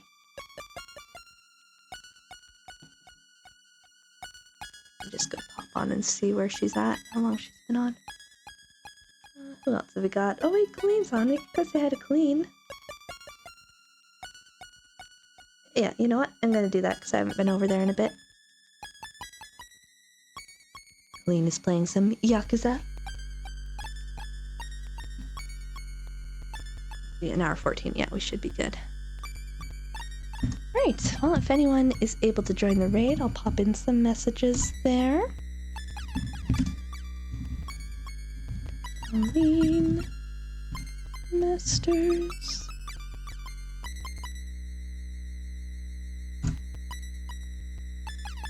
Very good. Oh my god, it's 5 o'clock. I have to go make dinner. Alrighty, everybody. I wish you a great rest of your day. Thanks again for swinging by, and we'll see you soon. So until next time, take care, everybody. Bye.